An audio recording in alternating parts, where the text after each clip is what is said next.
2026 meeting of the City of Onkaparinga Council meeting. I have no apologies, no leaves of absence, and everybody is here and accounted for, which is excellent. I just want to remind all of us tonight, we're all welcome, all of those of you in the gallery. No signs or singing or shouting or heckling or anything like that. Otherwise, I will ask you to leave. I'm not expecting any issues like that, but I will do that if that's required.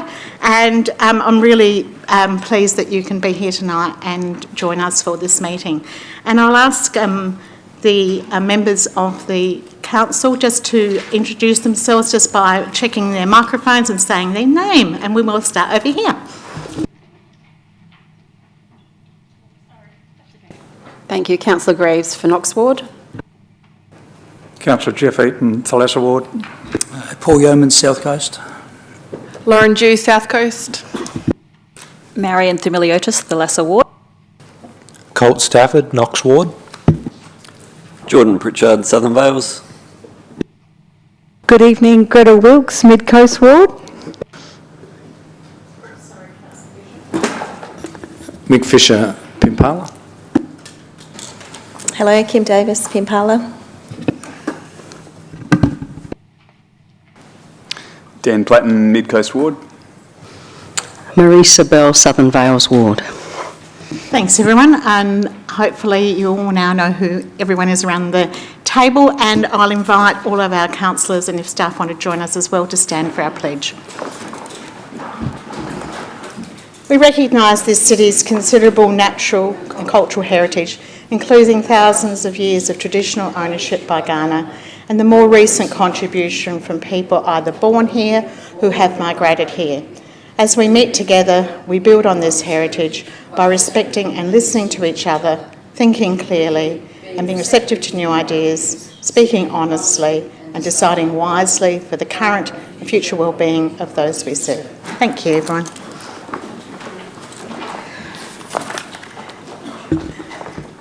And I'd like to welcome our interim CEO as well, Janie. It's very good to have you up here at the front with us. And I would now like to go to the minutes. Councillor Fisher. I'd like to move them with a slight modification in relation to the Deputy Mayor's duties. This is for the Mayor's report. This is just the minutes for the meeting in December. I'll move the motion. Thank you. Councillor Eaton. Yeah, I'll second it. Thank you. Any questions? All those in favour? Against? Carried unanimously. And now if we'll move further along, we do now have the Mayor's report. Councillor Fisher. Mayor, just with an amendment, as I said, in relation to Deputy Mayor duties, the attendance on the 18th of December to the Yellow Gate Open Day was actually done by Councillor YEOMANS. Okay, thank you. Thank you for that change. Are you moving the minutes with that as well? Yep, thank you. Councillor Bell. Thank you, Mayor. I'd like to second, but I'd also like to make a suggestion, if I may. I was wondering if we could move my motion 11.8, my condolence motion, in recognition of the Bondi massacre on the 14th of December, please. Yes, I'm happy with that. Are you happy with that, Councillor Fisher? Yeah. Yeah. We're just bringing it forward to be included inside the report. Yes. Thank you, Mayor. If I may, on indulgence, speak on behalf of that motion. Are we bringing that up at all? Yep. Just wondered if we could have that. Oh, there it is. Beautiful. Thank you. Delegates, the motion condemns the attack in the strongest terms, expresses heartfelt condolence to those affected, and reaffirms Council's commitment to compassion, inclusion and community safety. As an elected member, a leader in the community and a registered nurse, I express my deepest sorrow at the horrific mass shootings at Bondi Beach on the 14th of December 2025. It claimed so many innocent lives. 15 innocent victims were killed, 11 men, 3 women, 1 child. This senseless act is condemned. It's an act that targeted violence of people attending a community celebration. It was the first night of Hanukkah. I stand in solidarity with the Jewish Australian community and the people of Bondi who have been touched by this tragedy. I condemn this act of extreme violence, hatred and anti-Semitism. Our deepest condolences are with the grieving families and victims of the 14th December horrific mass shooting and all those who were injured, including 2 police officers. Yesterday, Federal Parliament highlighted that there would be a national day of mourning for the 22nd on Thursday at 7 o'clock. I just wanted to make sure that Council was aware of that and advised the Chamber if they weren't aware. So, Councillors, I acknowledge the bravery of the first responders, also the professionalism of the New South Wales Police, emergency services, members of the public who also responded to the attack. Please support the motion. Thank you. Thank you. Councillor Yeomans. Did you have a question? Or? I was just going to raise a couple of things in your report. Go ahead. But if you need to address... No, we'll put the motion as the report if there's anything else you need to do. I was just going to raise just point out a couple of things. Sure. Noting Councillor Bill, thank you for that.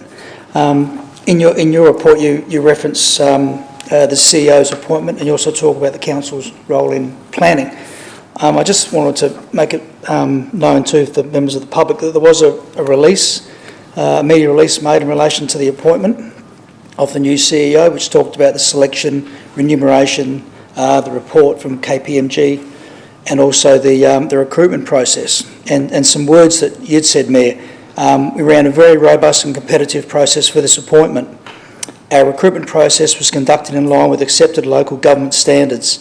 As is standard practice, remuneration for chief executive roles is set independently by the South Australian Local Government Remuneration Tribunal, reflecting the scale and complexity of the role.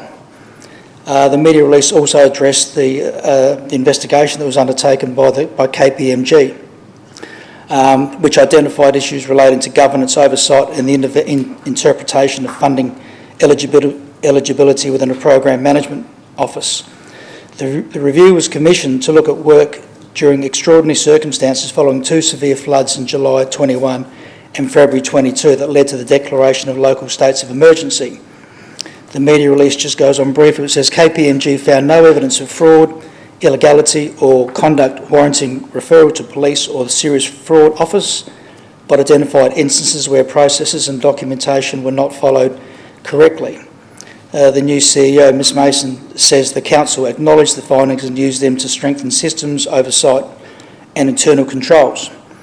And in relation to the rates, that's also addressed in this media release, where it correctly says that rates decisions are made by elected councils, not the chief executives. And that KPMG report is also a public document. So I just thought that was important to note. It's not as an attachment, but that was a media release to the public, so that was good. And also you made a reference in here briefly, Mayor, in relation to the Council's role in planning. Council appoints an assessment manager and a Council assessment panel who are independently responsible to assess any development application against state planning laws, environmental standards and expert advice. Council does not make the laws embedded in the planning framework. I just thought those 2 points were really important to make because there's a lot of stuff out on social media at the moment about that, and that sort of addresses it. So thank you. Thank you very much, Councillor. Councillor Wilkes. Question or debate? I just have a question in regards to this moving motion that Councillor Bell has brought to the Chamber. Thank you, Councillor Bell, for bringing it to the Chamber. I was just wondering, you did mention the day of mourning on the 22nd, and I was interested to know if our flags will be at half-mast. Let's just check that. Yes, our flags will be at half-mast on Thursday and also in coinciding with the state service as well. So a flag broadcast will go out on social media on Thursday morning. Thank you. Thank you. Councillor Greaves. Thank you, Mayor. Just following Councillor Yeoman's commentary, is it possible to also have those media releases attached to the report? Yes, to my report. Yep, thank you. We can include those in the minutes, certainly. No problem at all.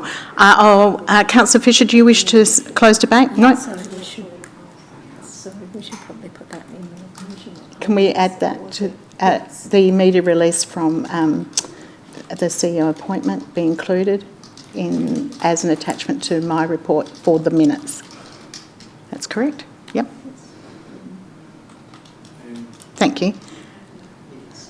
And the minute silence, which we will now do in a moment.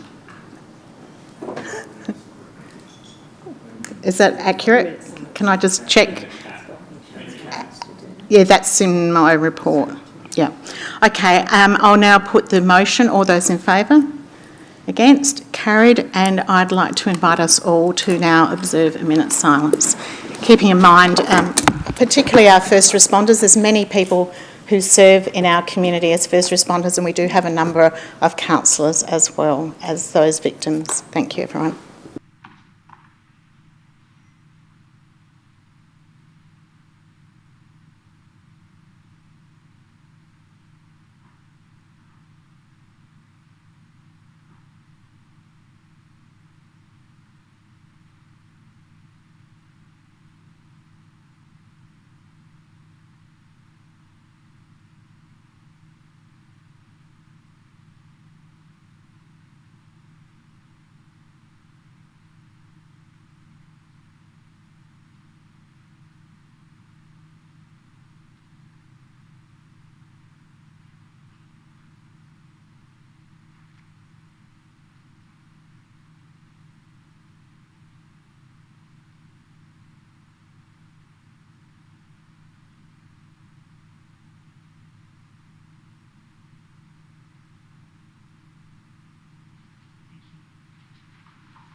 We now come to that part of our meeting which is our deputations.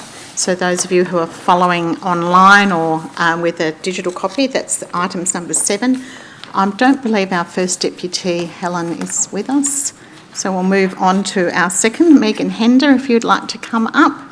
Megan's representing the FLEURIEU Biennial Art Prize, and I had a chance to speak with her earlier, and you've got 8 minutes, and she's very willing to take questions, and Claire is with her as well. And there's a button there that will hopefully work with the little light goes on, and you're very welcome. It's lovely to have you here this evening. Off you go. Okay, thank you very much, Mayor. Thank you very much for allowing us this opportunity to come and talk. You have a paper before you and a report in your bundle tonight which is recommending that you give us some funding, the FLEURIEU Biennale Art Prize, some funding, and we're here to talk briefly to that report. We're here really to do 3 things. We're wanting to thank Council for support that you've given us in previous years. We're wanting, probably the most important thing we are to do is to tell you what we intend to do with your money should you vote for the report tonight, what we intend to do with your money in 2026. And finally, we'd like to just invite you to participate and sort of get in behind our event if it's your sort of thing.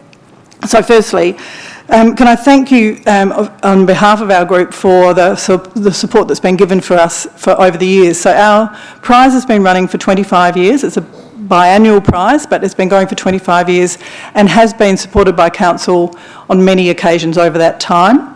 Our last support was voted for in 2020, but the prize didn't go ahead in 2020. And then we were supported in 2024 when the prize went ahead again this time. So the prize itself was started by the wineries in our district, and it was started for a number of reasons, but 2 of the important ones, I think, from Council's point of view. It was to give people a reason to come down and visit the district in winter. And I know that the Council's strategic plan talks about winter activation in our area. And the other one was in order to build this district's reputation as an arts and cultural destination in addition to its reputation, its already fine reputation as a food and wine coastal sort of destination. So that's our purpose, and that's what the prize has been doing for the last 25 years. Jumping to 2026, as I said, we didn't go ahead in 20, we didn't go ahead in 22, but we did re-establish the prize in 2024, and we established it pretty simply, but in 2026 we're hoping to completely expand our ambition. So, let me tell you what we're planning to do. First of all, we will run the Biennale, the FLEURIEU Biennale Art Prize as has been run for the last 25 years. That is a prize pool of $20,000, which is funded by entry fees from artists themselves, so council money doesn't go towards the prize money. But that is money that attracts artists from all over the country. It's considered a significant prize and a national prize. That prize will be the shortlisted the shortlisted entrants will be on exhibit in the Art House and Main Street, McLaren Vale, for the month of June, start opening night on June the 5th. So that exhibition will go ahead as it always does. We expect well over 4,000 people to attend that, some of whom will be members of our community, some of whom will be visitors from elsewhere. In addition to that prize, so that's what we've been doing for the last 25 years. This year, we're aiming to do more. So in addition to that prize, we're going to be having a second prize that will run for the same period. That will run in the Visitor Information Centre. We anticipate, again, large numbers of people will visit that. There'll be smaller prize money for that. We anticipate probably more of our local artists will get a Guernsey in that exhibition. We're calling that exhibition the Curator's Choice exhibition, and that will, we hope, attract visitors of its own, but of course because of its location inside the Visitor Information Centre, it will get some incidental visits from the people who are coming to the Visitor Information Centre for other purposes, and will then send them on, we hope, to the rest of what we've got on offer in June. So the second exhibition, Visitor Information Centre, runs for the month. In addition to that, we're going to run a series of events around the district. So we're running these in wineries, in restaurants, in cellar doors, in florist shops, in you name it. If we can find someone who's willing to host us, we'll be looking to run events there. We're anticipating there'll be artist talks, there'll be artist workshops, there'll be master classes from well-known local artists and perhaps people with state or national reputations. There'll be some exhibitions. We anticipate there might be some dinners, a series of events that we'll be running across the district. Our aim for that will be to engage our local businesses as much as we can. So what we're trying to do is give people a reason to go from the exhibitions out into the actual businesses within our region to spend their dollars out there. All of these events, well, no, I was going to say all of these events will be free. Some of those events will be free. Certainly the 2 exhibitions will be free, and some of the activities out in the businesses will be free as well. Our last, certainly not least, event that we're going to be running in 2026, subject to, of course, you voting for our money, is that we'll be running a community art day. The shape of that day is yet to be fully formed. It's yet to be named. It is likely that we're going to run it in conjunction with the Good Bank Gallery, which is a community arts-based, I think that you probably may well already be familiar with, in the main street of McLaren Vale. In that event, we will be inviting the community not just to come and experience art, we'll be inviting them to come and make art. And we intend with that to engage with all of the schools right across the city of Onkaparinga, because you're our funder, so we'll be going right across the city of Onkaparinga for that. Disability providers, community groups, the libraries, the community centres, community groups that are run by council, youth groups and others, inviting all those people to come and participate in a day where we make art. It is likely that what we'll do is start the day with people coming to perhaps the Good Bank, sending them off to make art during the day, bring their art back to be exhibited that night. That's what we intend to do. Finally, really quickly, we just would really, first of all, love the involvement of the councillors. So we're here to tell you about it because we want you to be as excited about it as we are. You will, of course, be invited to the opening night. It's on the Friday night of the long weekend, June the 5th, so please put that in your diaries. We'll be sending an invitation soon. We would love it if you would contact us if you have any individuals or any businesses that you think might be interested in being involved. We'll send an email around to the council email tomorrow morning giving those contact details. We'd also love it if you followed us on Facebook and Insta and promoted us wherever possible, and so that we can make this event the real community event that we're hoping it will be. Thank you very much. Thank you. And you're happy to take questions? So Councillor Bell. Thank you, Mayor, and thank you, Megan and Claire, for coming out. I'm really excited just listening and to what you're planning. Thank you for sharing all that with us, and I've certainly got a lot of people that will be interested. A couple of questions. In the long term, sustainability of the program, how do you envisage it'll go in the future? Thank you for the question. We were funded by Council in 2024, which was really start-up money for us to get it back up and running after it had been dead for a couple of years, a couple of rounds, so that's 4 years. Then we were funded last year, really, which was to sort of, and this funding, I guess, should it come about, is really scale-up funding. This is about us taking it and making it something bigger and making it a community-wide event. I guess we should say we're probably likely to be back in 2028 for sort of what we'd call stay-up money. If this is an event we think has the potential to really to assist with the branding of this district as a cultural district. It's a famous area for its artists, the Painted Coast. We've got a lot of artists who live and work down here. We've got a lot of famous artists who previously lived and worked down here. So we're very keen for this to be something that it's been around for a long time, but we think we can really embed it in the community, and we think it's going to be a long-term proposition, but it will probably, if I'm honest, we'll probably need long-term council support, a bit like the bike race, or, if we can show that it works, then I think we'll be coming back to ask for some more help. We're also doing some heavy-duty fundraising. I mean, we've got, if I might say, we've got quite a ambitious fundraising campaign, and we've got some very good volunteer advice on how to do that. Well, that was going to be my next question, really, about the volunteers. How many have you got that you normally rely on? We've got a big volunteer pool. I can't tell you the number, but I can tell you two things. We priced it up when we put in our last funding application for council, and using council's calculator of volunteer hours, I think it came to $70,000 worth of volunteer hours. So we've got a very strong cohort of really, really keen volunteers. And the other thing that we're really finding this year is we are attracting, as we're talking to people about it, because I think we think it's pretty exciting, we are attracting people. Pretty much everyone we talk to says, we'll be part of that, we'd like to volunteer our time. And we're getting volunteers with very, very good and very specific expertise. So we've got a social media expert, we've got a fundraising expert, we've got a finance expert. So we're really pulling people in. So yeah, it's a very well supported from a volunteer point of view. They're passionate volunteers. Many of them have been doing it for years. Thanks, Megan. Councillor Wilkes. Oh, sorry. Hold on. Councillor Wilkes. Thank you. Thank you for this application. Councillor Dew, can you turn off your microphone? Sorry, it was my error. Councillor Wilkes. Yeah, there we go. Fabulous deputation. Appreciate the information and your passion.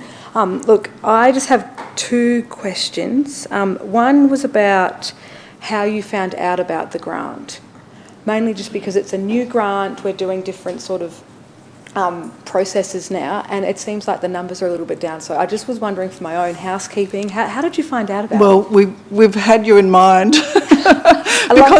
because we've received funding from you before. Yes. So we were waiting actually for the grants to hit your page so that we could apply. Okay. So yeah, we've known about the new grant funding for some time and been in touch with your community arts people for a while. Perfect. So you sort of sourced it out yourself. Yeah. And okay, excellent. Thank you. And then, if you didn't mind doing a bit of a shameless Facebook and Instagram plug, can you tell me the handles so that we can follow them? Can we'll send them to you tomorrow. Okay. Because they're different, and I can't remember which one's which, but we'll send them to you through your email, and ask to circulate to all members all of our contact details. Excellent. Yeah. Thank you. And we really appreciate any posting and reposting that you might do to promote the event. We'd be grateful for. Definitely. Art is such a great expression of oneself, so I would love to see them. Thank you. Thank you. Thanks. Councillor Greaves? Oh. No, that's all right. She can manage. Thank you, and thank you for coming along. Really appreciate your time. Quick question. So you talked about this funding application as a bit of a scale-up. obviously doing some different things. And I expect you will be back in 2028. Sounds so far off, but it's really not.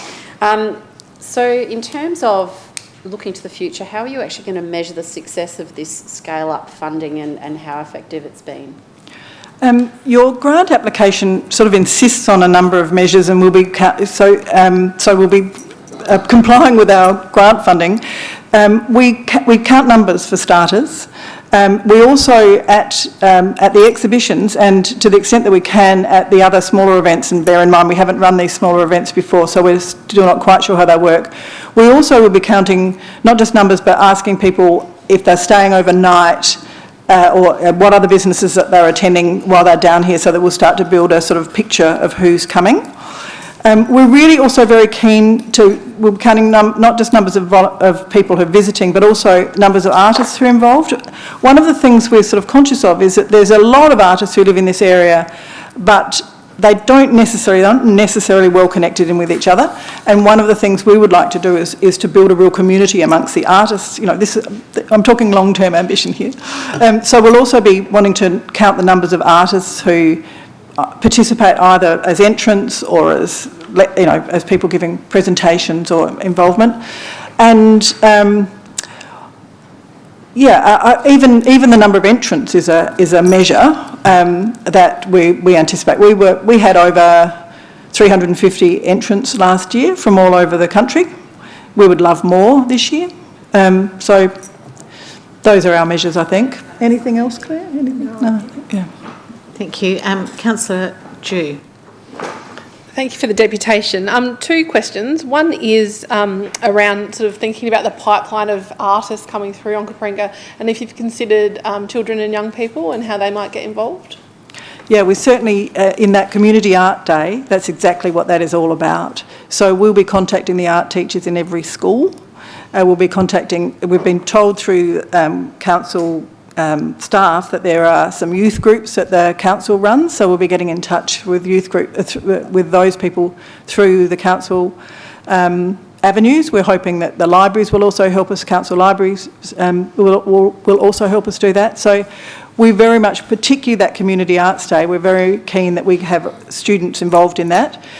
We also have always had students coming through the actual exhibitions, including preschools.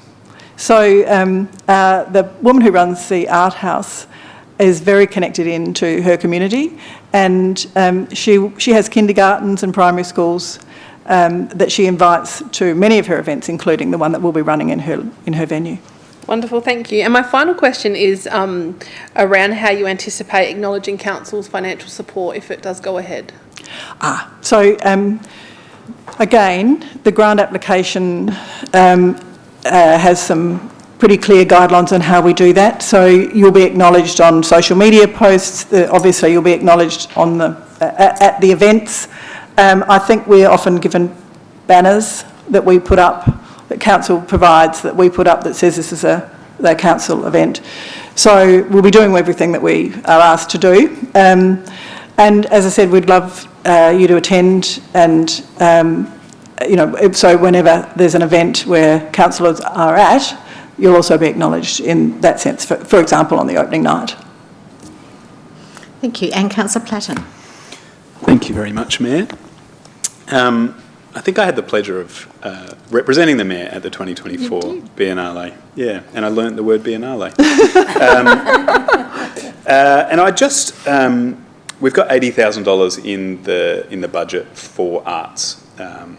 And this is a fair chunk of that. Can you just give us an idea more broadly of why community money is so important to support arts in our community? So this is my observation, and it might be unfair, but my sense is that we are really about the only community-based art activity that happens in our district. So there's money that goes to sport, there's money that goes to bikes, there's money that goes to beer festivals, there's money that goes... but the money that goes to the arts, is in our view just as important. And I was very conscious of this a number of years ago when I was living in the city, walking through the city with a member of the City Council, Adelaide City Council, at the time of the festival and the Fringe. And she said, just have a look around, would you? Said, the roads are still, troubled, there's a bit of litter here, there's, all the same, the city is exactly the same as it was last week, but can you feel the difference? And all we've done is add arts. All we've done is add culture. And it changes people's perception of their experience of being alive. That's why I think it's important. There's no further questions. Thank you so much for coming this evening, and you feel free to stay and listen to the debate when the item comes up. And thank you very much for coming. Thank you. Thank you. We have our next deputation behind you there. We've got RYLEE, KRAUSE and Stephen Birchall, if they'd like to come up.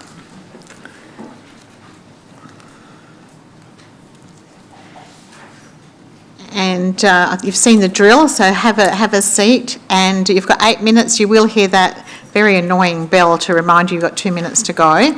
Don't be disturbed by that. And your time starts now, so press the button. Who's going to speak? Okay, off you go. Thanks, RYLEE.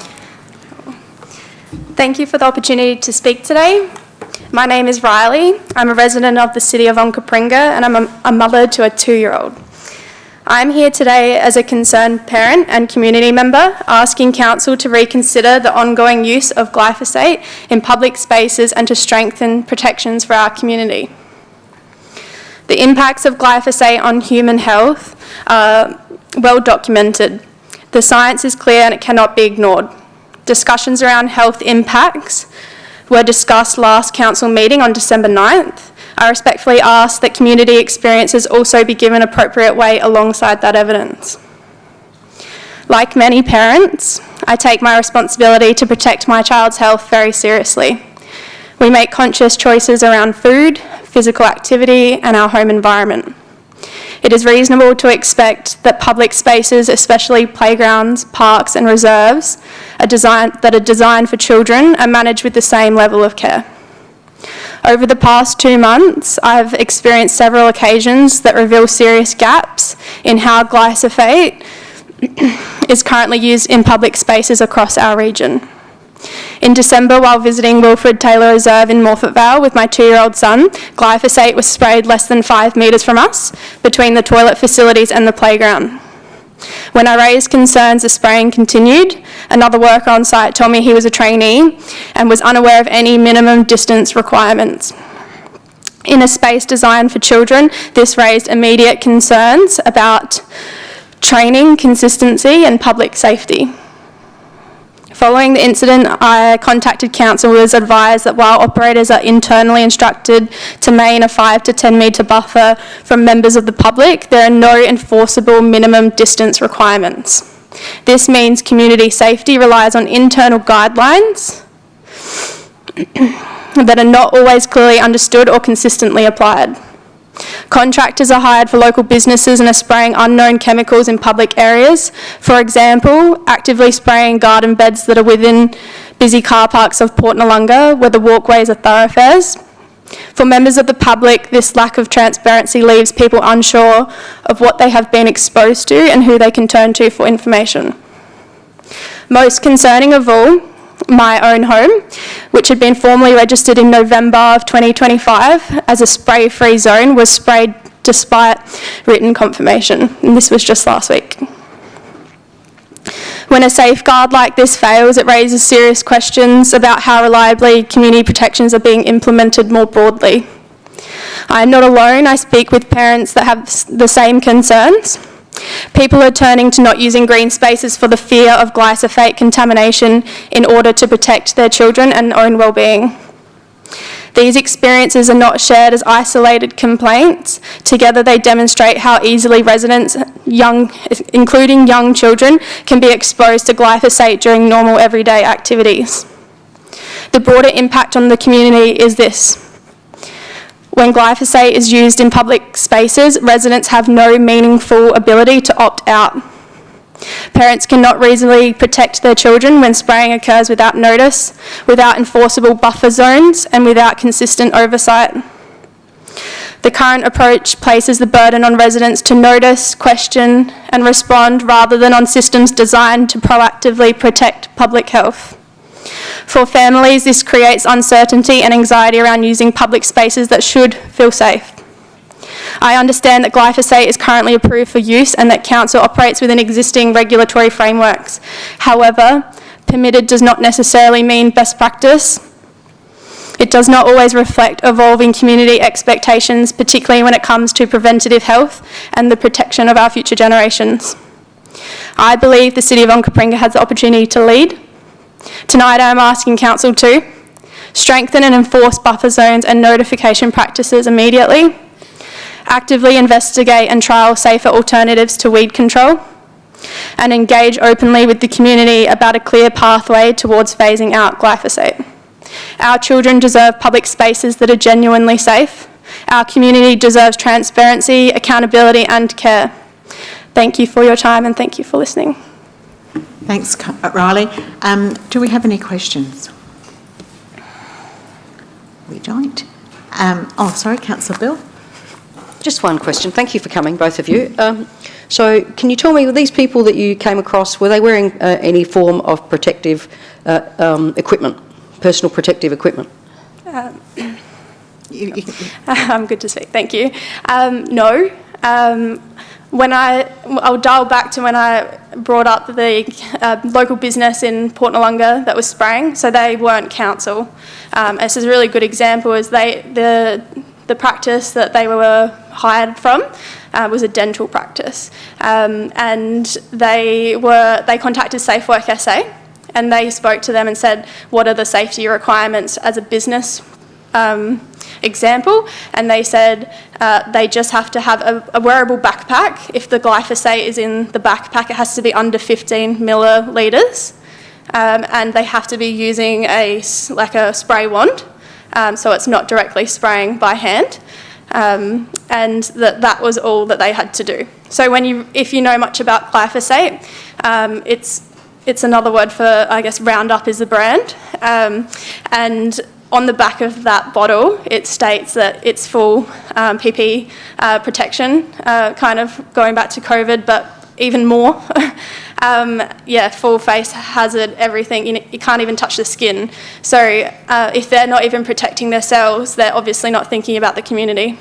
Thanks. And one other question. Do you remember if it was windy? Was it raining? Yeah, that's a great question. Thank you. And from speaking with somebody from council in regards to the Wilfred Taylor Reserve incident, he stated that the wind speed had to be under a certain amount. I can't remember what that number was. I think it was 5 kilometres, maybe more. I don't know. But yeah, so they primarily spray on hot days where there's no wind. Yeah. Okay. Thank you. Thank you. Councillor Wilkes. Thank you. Thank you. Thank you for your deputation. So insightful. Just a follow-up question after Councillor Bell's.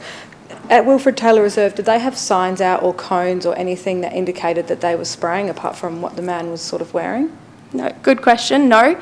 From my understanding, there's no regulations that signs need to be up, but this is my concerns and why I'm here.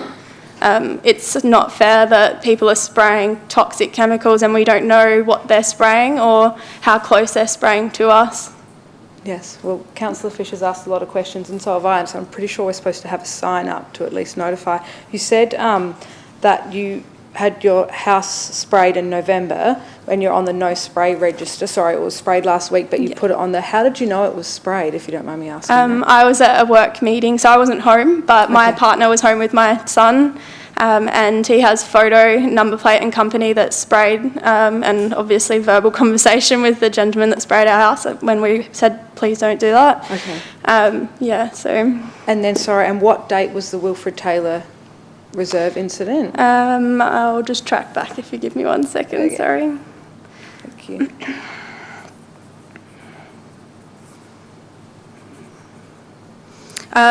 From memory, I think it's the 12th of December. Okay, excellent. Yep. Thank you. Thank you. Thank you so much. Councillor Jude. Thank you for your deputation. Councillor Fisher's been championing this, as you're probably aware, and tonight will be making a decision around it. I just wondered if you had actually seen what Councillor Fisher's put forward, because you mentioned 3 things and I didn't quite write them down and capture them, so I just wondered if the notice of motion actually captures also what you're after, or if there's anything in addition. Yeah, well, I'm very new to this. You can probably tell it's my first time doing a deputation. Thank you.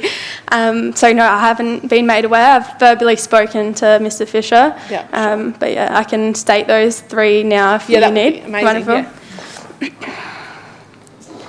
So number 1, strengthen and enforce buffer zones and notification practices immediately. Actively investigate and trial safer alternatives to weed control. And engage openly with the community about clear pathway towards phasing out glyphosate.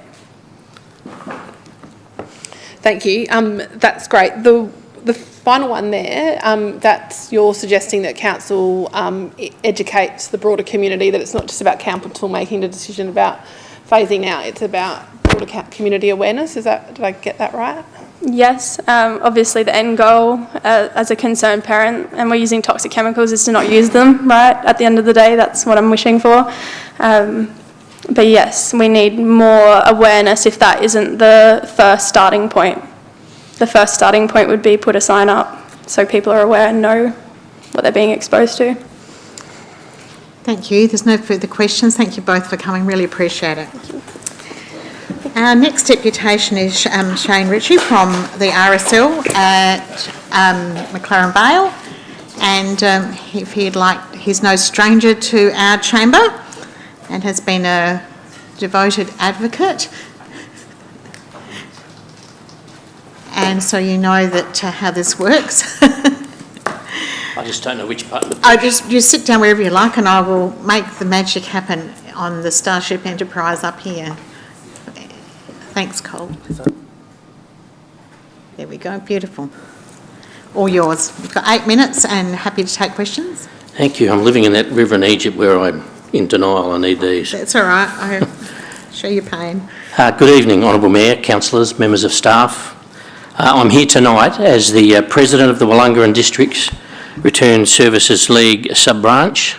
I'm representing all of the RSL sub-branches within the Onkaparinga catchment area, and I'm here to speak on a matter that is both deeply significant to our local communities and vital to the heritage of the city of Onkaparinga. And that's the importance of providing ongoing support to RSL sub-branches, particularly through funding grants for commemorative events such as Anzac Day and Remembrance Day. Across the city of Onkaparinga, Anzac Day and Remembrance Day commemorative events are not merely dates on the calendar. They are cornerstone traditions that unite generations, connect communities, and honour the courage and sacrifice of Australians past and present. Anzac Day in particular stands as the largest community event within Onkaparinga, drawing thousands to dawn services, marches and ceremonies across our suburbs. These gatherings are not orchestrated by paid professionals, but by dedicated RSL sub-branch and community-minded volunteers who give their time and their energy year after year to ensure these events are respectful, inclusive and accessible to all. It is through these events that residents, young and old, have the opportunity to reflect, to remember and to express gratitude for the freedoms and peace that we enjoy today. The expectation for these events is not limited to tradition. It's an essential part of our civic identity. Our schools, families, veterans and community groups look to Council and our RSL sub-branches to deliver ceremonies that foster remembrance and community spirit. The reality is that delivering these significant occasions requires resources, from logistics and venue hire to security, traffic management, public liability insurance and public engagement. RSL sub-branch and community volunteers work tirelessly, but without adequate funding, the scale and quality of these events would be compromised. That is why Council support through funding grants is not just appreciated, but it's absolutely essential. Council support empowers RSL sub-branches to focus on what matters most, honouring our veterans and fostering community connections. It ensures the events remain free, accessible and meaningful for everyone. Without Council's investment, we risk losing more than just the ceremonies. We risk eroding the values and traditions that bind the City of Onkaparinga together. It also forces RSL sub-branches to divert funding raised to support veterans into security, traffic management, public liability, insurance, etc. I want to acknowledge the proactive offer from elected members and staff to meet with we RSL sub-branch presidents and thank them for the opportunity afforded to us to explain how Council can support us. It's been a wonderful, wonderful experience. This collaborative spirit is the foundation for understanding the unique needs of each RSL sub-branch and shaping effective support. The outcome of these discussions, the establishment of triennial grants, demonstrates Council's genuine commitment to partnership and sustainability. By providing certainty of funding over several years, Council will enable RSL sub-branch volunteers to plan and deliver commemorative events with confidence and professionalism. Let us remember that every dollar invested in these events is an investment in the community, in our history and our future. It honours the service of those who have defended Australia, supports the well-being of our veterans and instills values of respect and gratitude in our younger generations. It is also a testament to Onkaparinga's leadership as a council that truly values its people and traditions. Supporting the RSL sub-branches is not only the right thing to do, it is what the communities expect and deserve. Let us continue to stand together as RSL sub-branches, council and community to ensure our commemorative events remain strong, vibrant and inclusive for years to come. In closing, I urge Council to uphold and strengthen its support for RSL sub-branches throughout Onkaparinga by maintaining and, where possible, enhancing funding grants for commemorative events. Let us honour the sacrifices of the past, celebrate the spirit of our city and invest in the traditions that make the City of Onkaparinga a place we're all proud to call home. Thank you. Thanks very much, Shane. Any questions? I know there's been quite a number of people involved in this whole lengthy process that is coming to a conclusion. Thank you, it's been great. Yeah, I appreciate that. I will thank you for your time and thank you for coming this evening and expressing your gratitude and appreciation of the whole process too. Thank you, Honourable Mayor. Thank you. Thank you.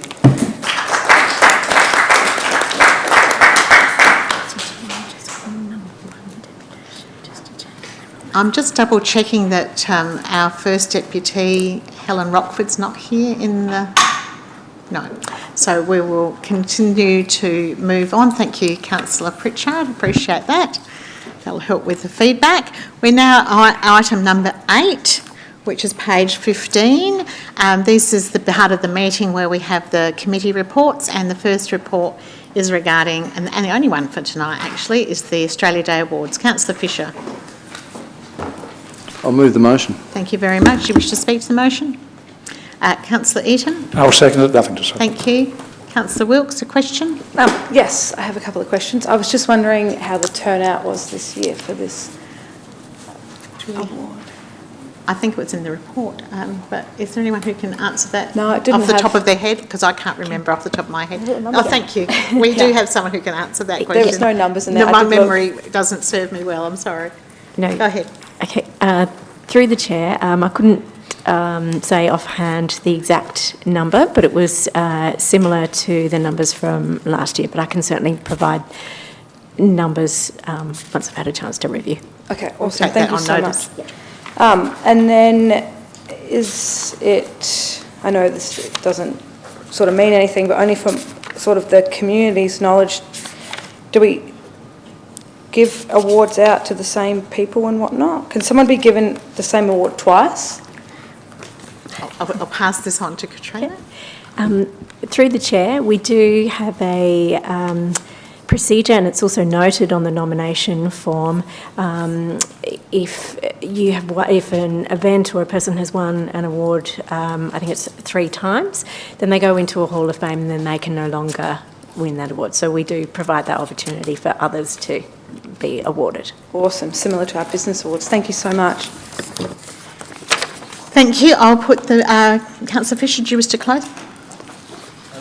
I'll put the motion. All those in favour? Against? Carried unanimously.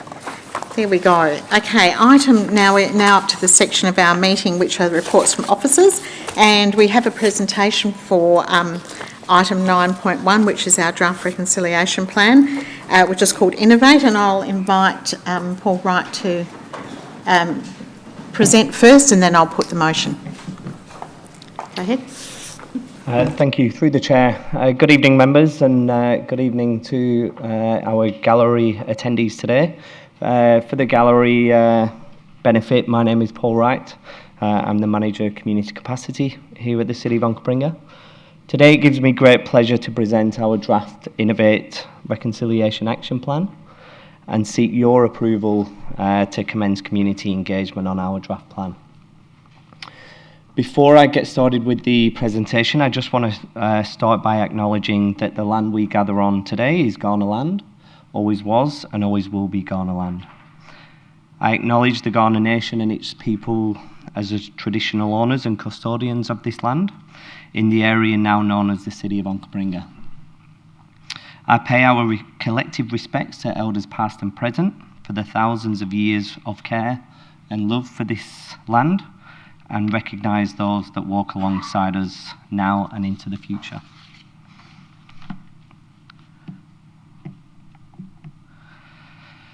So our reconciliation journey began in 2022, and reconciliation is about strengthening relationships for the benefit of the whole community. Our reconciliation work is guided by our community vision goals of promoting equity, accessibility and fairness, increasing visibility of local cultures and identities, contributions to our past, present and future, as well as elevating respect for Aboriginal and Torres Strait Islander culture. So as I say, we've been on this journey since 2022 with our Reflect Wrap, which really focused on learning, listening and building the foundations, and progress reported of our RAP delivery was presented to Council in June 2024. We now move into our Innovate stage, which focuses on more targeted actions, stronger relationships and clearer accountability.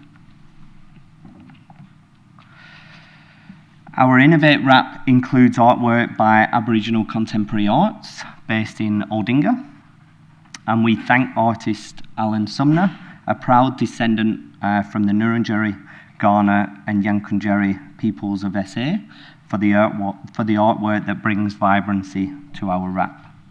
More information about the artist and the artwork can be found in the Innovate RAP. Now, our Innovate RAP was developed in line with Reconciliation Australia's framework and included engagement through our RAP working group, which includes Aboriginal staff, as well as internal teams and managers. I'd like to thank Neperendi Aboriginal Forum Incorporated and the Southern Elders and Community Group for taking part in some targeted engagement that was undertaken to help inform our draft RAP as well. As part of the process, we have sought initial feedback from Reconciliation Australia, which was received in December, and that's been incorporated now into this updated RAP that we present this evening.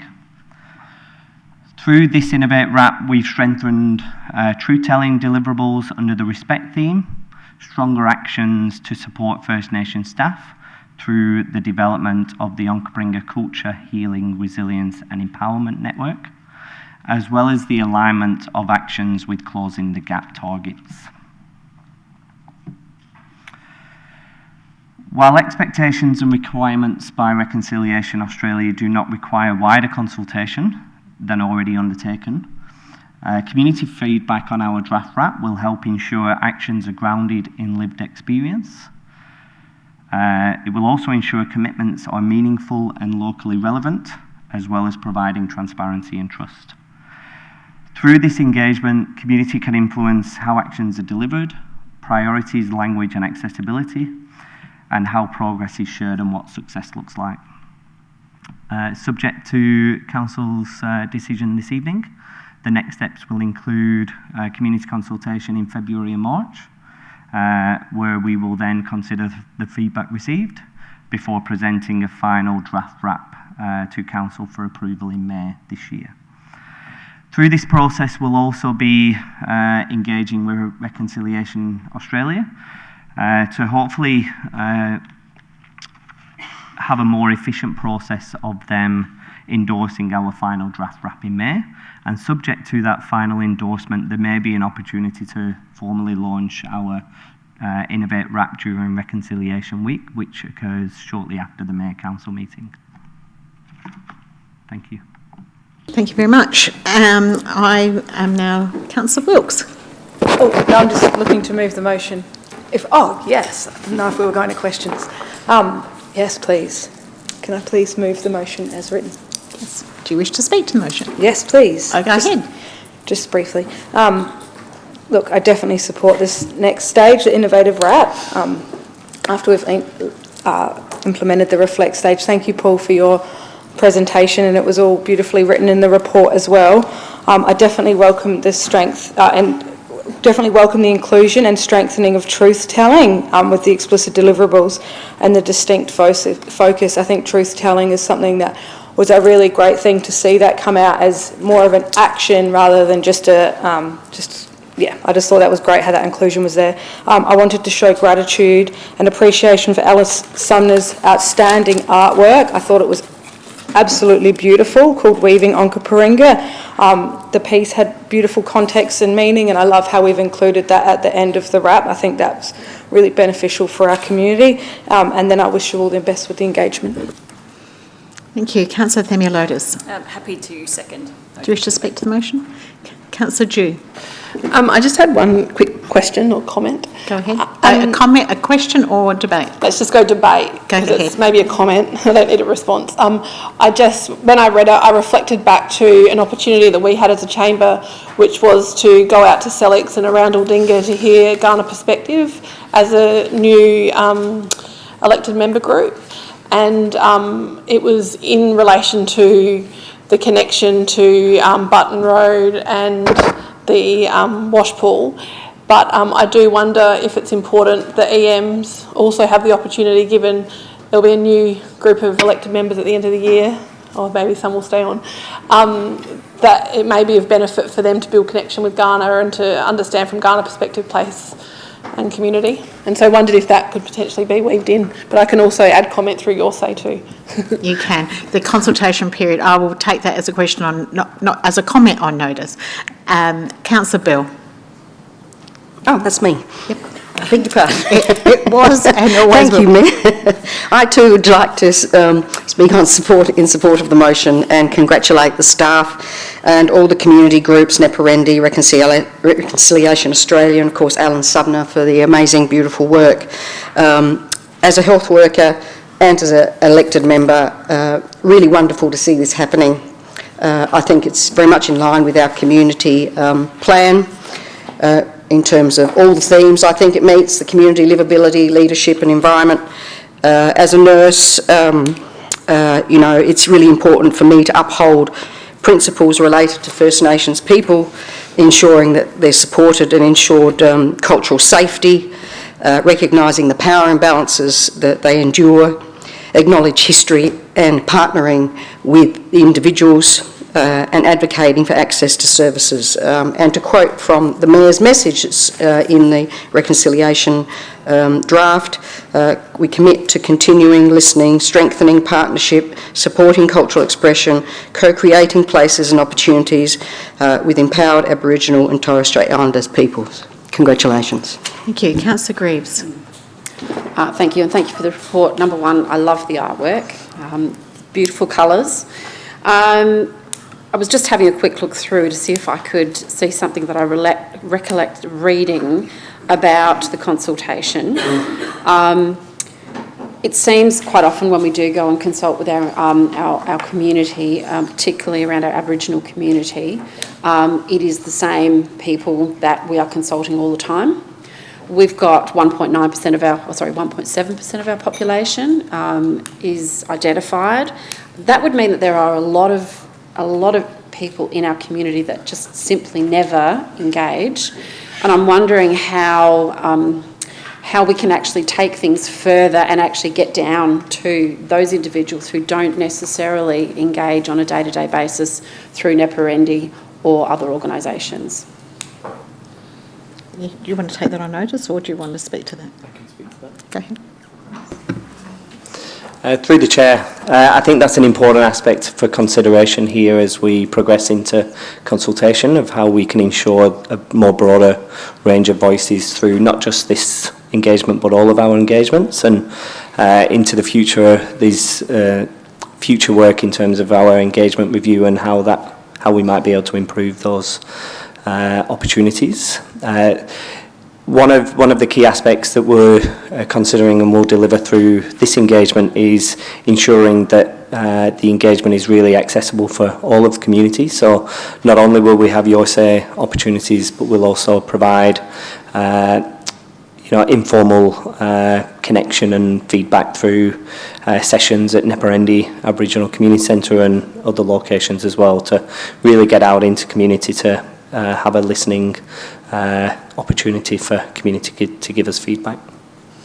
I might take the liberty of adding a question to Councillor Greaves, and that's the demographics show that most of the community are under 30.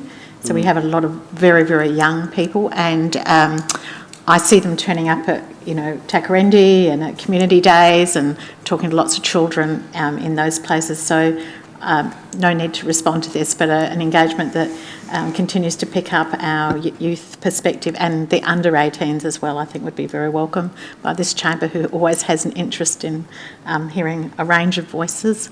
Councillor Pritchard, question or debate? Debate, thank you, Mayor. Go ahead. I'd just like to add my support, I guess, to this stage of this process. I think this is a really important plan that Council has. I think that as a leadership activity, reconciliation is one of the important areas that we need to keep working on, and even though this stage is going out to community consultation, I think it's important that we demonstrate leadership in this space. The session we had with Reconciliation Australia early on in our chamber was a great experience for me personally, and I think that this is important, and it's fantastic that we're up to the Innovate stage and hopefully can progress beyond that into the future. Thank you. Councillor Wilkes, do you wish to close debate? I'll put the motion. All those in favour? Against? Carried unanimously. And thank you to all the staff for all of their work and for what's to come with the consultation period. Item 9.2, so this is page 79 if you're following electronically. Councillor Pritchard. This is me. I'd like to move the motion as written. Go ahead. Would you like to I'd like speak to to the debate motion? Go ahead. About rubbish, as Councillor Wilkes has talked to me next to me. As I mentioned in the previous motion, we as a council chamber, our responsibility is to prepare plans and try and then activate them and monitor them. This is an important step going forward. There is quite a bit in this strategy, but two of the things I really wanted to highlight was around the amenity provisions, and I think improvement that I've noticed over the last 3 years has definitely been in that amenity space, but at the same time it is one of those things that the public continues to highlight with illegal dumping, street sweeping, for example, and I'm not convinced that we've got our education out there well enough with regards to things like 2 hard rubbish collections per household a year. So I'd really like to try and see that this strategy can work on those education pieces. The other one is around diversion of waste, and there's a nice graph in there, but we've effectively flatlined our diversion. So 50% of our rubbish out of our household is going into our red bin, and 50% of our rubbish is going between our yellow and our green bins, and that's been stagnant for a little bit of period. And there's a real focus in this on how do we get more food waste effectively out of the red bin and into the green bin. Currently, we're only, according to the stats, putting 2% of our food waste in the green bin. We're about to have a facility in Onkaparinga at Swara that's going to process this food organics and green organics. So it's a real opportunity for us to put more waste in there. We're short on our targets that are set by the state, so if we can move more food waste across, then we can really help get there. The audits of the red bin say that about 49% of that waste could be going into a different bin. If we did that, then 75% of our waste would be diverted, and that would be well ahead of the targets that we've got. Lastly, I just wanted to focus a little bit on my own bit of education with regards to the waste levy that we attract. So since 2016, the waste levy that we collect on behalf of the state government has gone from $62 a tonne to $166 a tonne, which is $6.5 million of our budget. That's not money that comes to us, that's money that gets passed on, and it is designed to then be used by various parts of the state government to try and help with waste education and green industries. But if we can divert waste away from our bins, then we can overall pay less money in waste levy. So I think there's a personal agenda. If we can start to do better with our own bins, we can pay less diversion. So I'm really excited that we can put this strategy into place. Thanks. Thank you. Councillor Davis. I'd like to second the motion. I'm too very happy that we have this, and I'm looking forward to the outcome of the review of the sustainable curbside service modelling, just to see what the case would look like for weekly organic collection.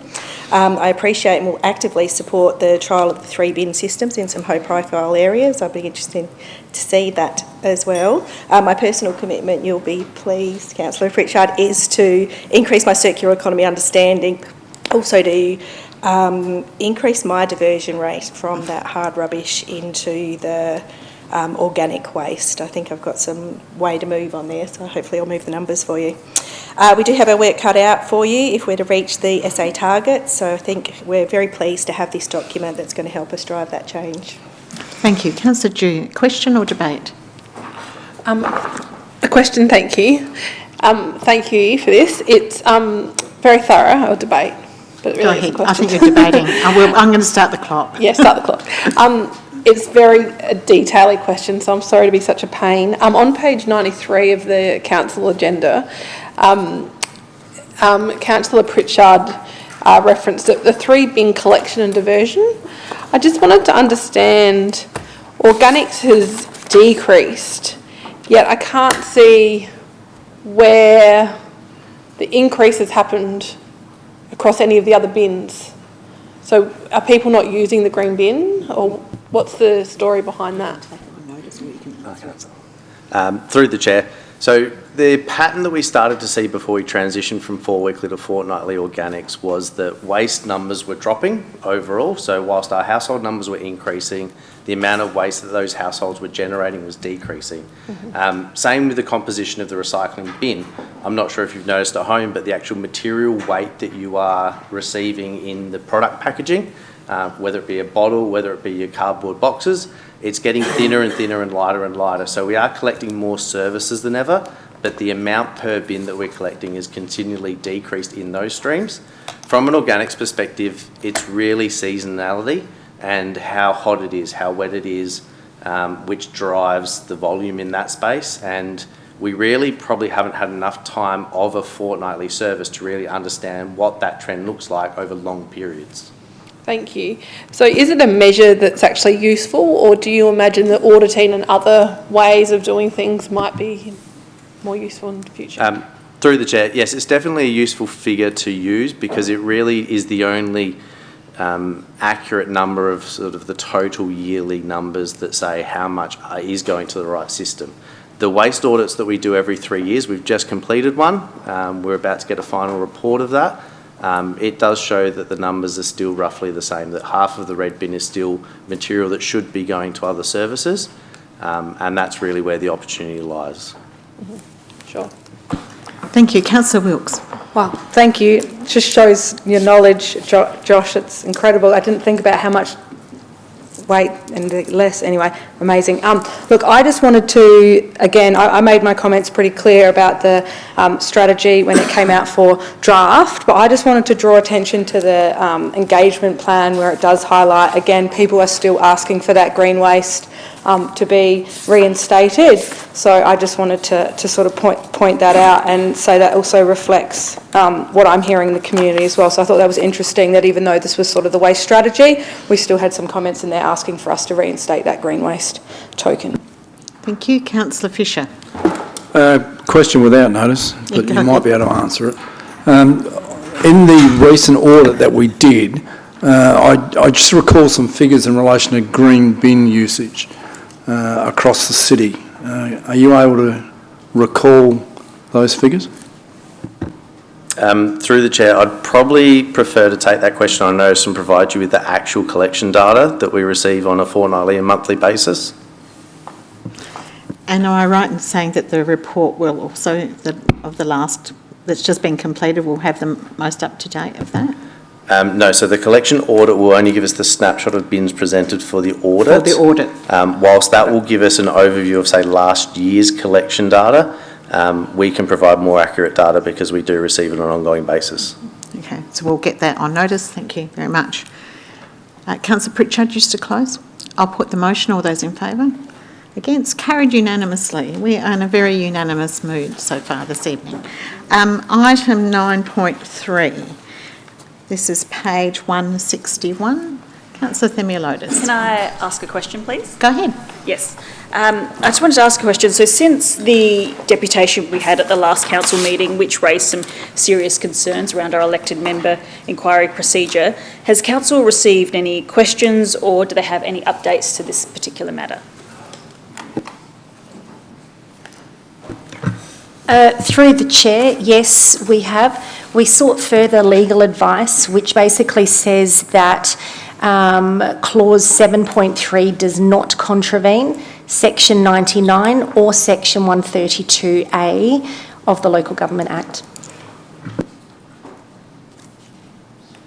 Do you have a supplementary question or a debate? Supplementary question, yeah. Just in relation to that answer. Can I ask what question was asked to seek legal advice? Like, what did we actually ask them to get that response?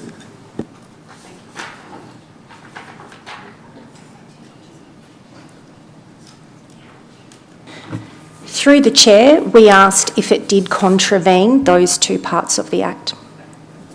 Thank you. Councillor Yeomans. Yeah, can I please just make a slight amendment to that recommendation? So this is moving, yep, we've got it in front of us. Is I'll that move the it, one yeah. that you're, is that the right wording for you, councillor? Yes. Okay, go ahead. So you're putting this motion? So Yes. can I talk? Yep. Go ahead.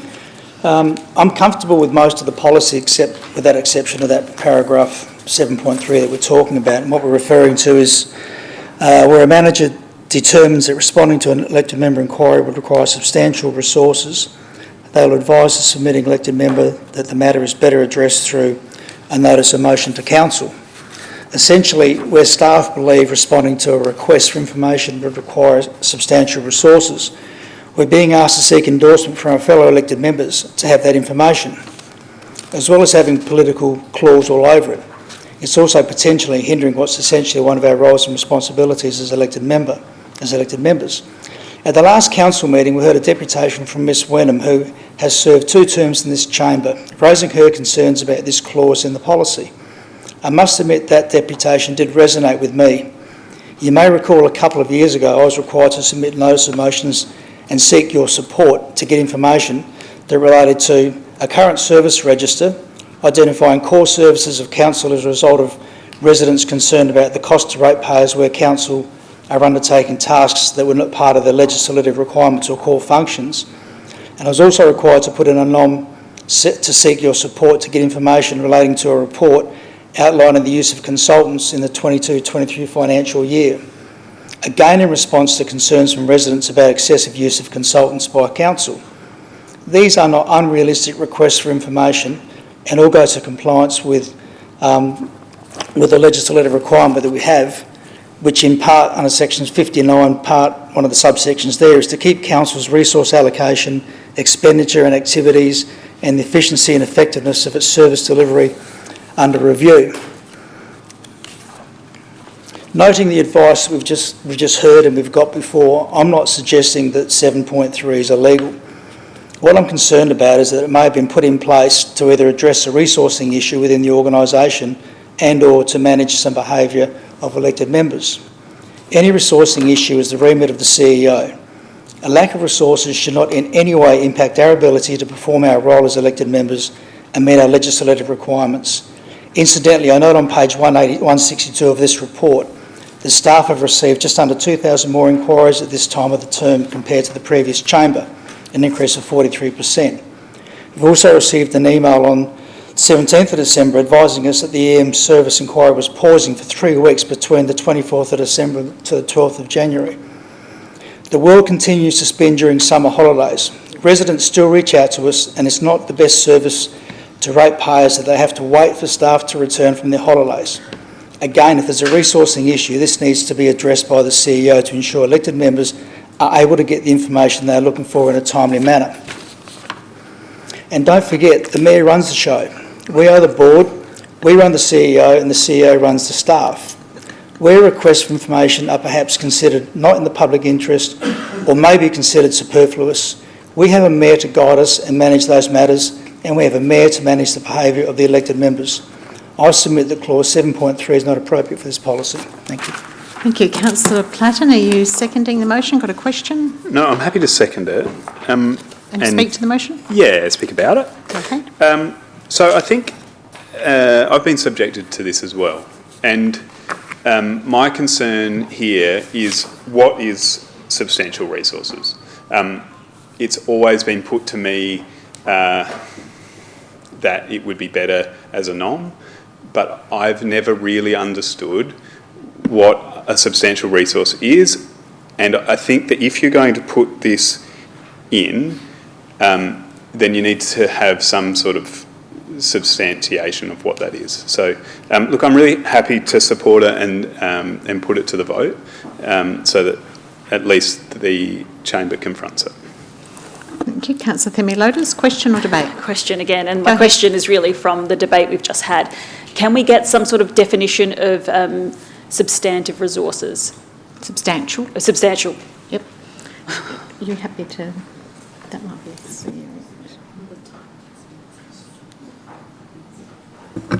So, through the chair, it's around, obviously, the time that it's going to take to find the information. It's also around the expenses that will incur for resourcing to find that out. So there's, definitely a few points there that could be added in to make that clearer. Councillor G. Thank you. I have one comment. I can understand and hear what Councillor Yeomans is pointing out. We've had many conversations about this one. I'm conscious that I work in a government department and do ministerials, and for one body they have 13 ministers to respond to, which is very different to a state government, and or even federally. And some of the questions and requirements and asks can be quite cumbersome, and I do acknowledge that, and I just wonder, I can appreciate though our roles and responsibilities, and wondered if there's other ways that it could be managed. I might just leave that rather than, because that may well be the case, but that's not the substance of this motion. Sure. Councillor Fisher. Question. Go ahead. Rather direct too. So is 7.3 about time and resources alone? So through the chair, yes, as a basic. Obviously, if there's information that's readily available that we can get to you, then we're going to provide that. This is, all based on the resource intensiveness that would require a huge amount of work and time to actually provide that information, and whether then the chamber is happy for that to happen. I will, Councillor YEOMANS, do you wish to close debate? There's no further questions. Should we pop you? Thank you. Yeah, look, just quickly, I appreciate what everyone's saying about it. I guess where I'm coming from with this one is the couple of examples that I just cited. One was in relation to the service register. I wouldn't have thought that would have taken too much time, because I would have thought it would be at the staff's fingertips to be able to tell us what services were actually the ratepayers are actually paying for. But that required a nom, and that took a fair bit of time to get. And even when I got the result of that, it wasn't actually what I was looking for. But anyway, that's an aside. And when it comes to the use of consultants in the 22-23 financial year, again, I wouldn't have thought that was overly time consuming. I would have thought that would be quite easy to find. So I'm just using those examples personally because I was, I'd experienced those ones. I just don't think that we can be in a situation where we've got something in the policy that I firmly, what's actually just been said there, that's got something to do with resourcing. If resourcing is a problem, that's not my problem. That's the problem of the CEO. If a member of the community is concerned about something the way that we are running the business, what's being costed against services, the consultants, the sort of stuff that I was looking for, that's information that I'm being asked to find. I'm concerned if we've got a process in place where the staff can turn around and say, that's going to take us a long time, I need to talk to you people about it. That's got, and I mentioned it before, that's got political clause all over it. What if, heaven forbid, I'm not popular? And then all of a sudden, for anything that I asked for, on behalf of my community, this wasn't Paul Yeomans wanting to know this information. This was asked of me, I'll find out for you. So then it becomes a little bit political. So then we've got some political influences influencing my ability to get some information to a resident that is not unrealistic.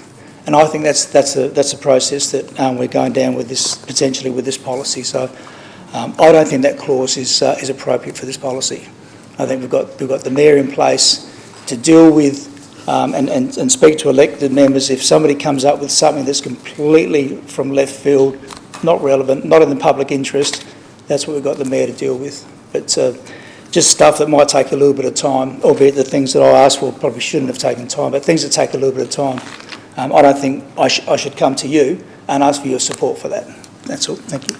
I'll put the motion. All those in favour? Against? The motion's carried. Thank you. Item 9.4. Thank you, staff, for your help. Councillor Themilotis. A couple of questions. Go ahead. I just want to find out what triggered this update. So what's occurred to make this update happen? That was the door. Sorry, I was just getting some feedback. It's all right. My apologies. No, Again? no, it wasn't you. It was the door.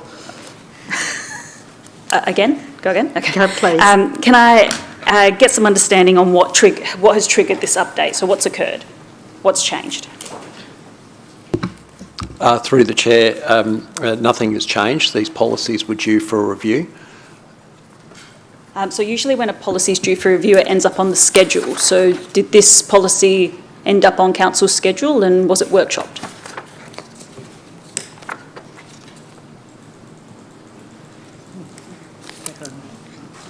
You can answer. I'll take that on notice and come back to you with details of that. Has Council received any advice to determine this update, such as, I don't know, an LGA circular, any legal advice? Has there been a legislative change? Has there been advice from the Ombudsman that has triggered needing to update these policies? Can I just say something about that? I know that I can't speak to exactly to your question, No, but I do know that when this policy came in, because it was part of the legislative review before we were, or just when we got elected, we had a model policy which was encouraged for everyone to take up, which we took up, which would be reviewed at a certain time. And I think that's the date that's on here. But that's the only bit I can help with. I don't know if staff want to add any more. Yeah, happy for staff to add to that. We'll need to take that one on notice. Sorry, so Council don't know if they've received advice from any external organisation? Is that what you're telling me? You don't know? I'll need to take it on notice, sorry. Okay, all right, I will When was the CEO complaints procedure scheduled for review?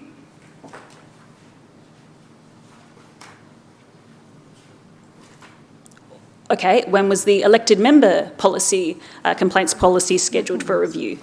It's now. I think it's in the document. 187.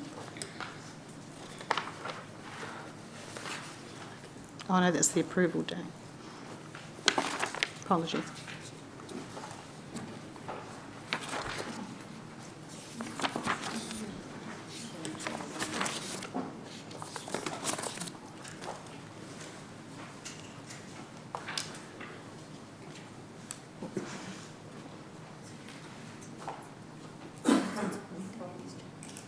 I just want answers to. I know, just a few people have been away. Through the chair, in relation to the CEO complaints procedure, the review cycle is every 4 years, and the policy was last reviewed in 2021. So that's what's driven the change, or the time. That's what's driven the trigger for the review.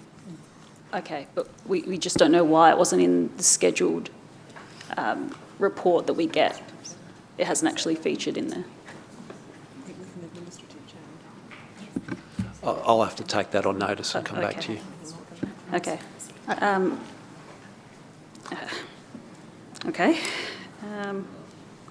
Through the chair, regarding the elected member behavioural policy, it is meant to be reviewed within 12 months of a council election. Correct. So whilst this one was not due just yet, it was a request of the previous CEO to have an administrative review of this policy. Okay. Can I get any guidance from the Mayor why so many questions are being taken on notice? I just think just lots of people been on leave, coming backwards and forwards, I'm afraid to say. Oh.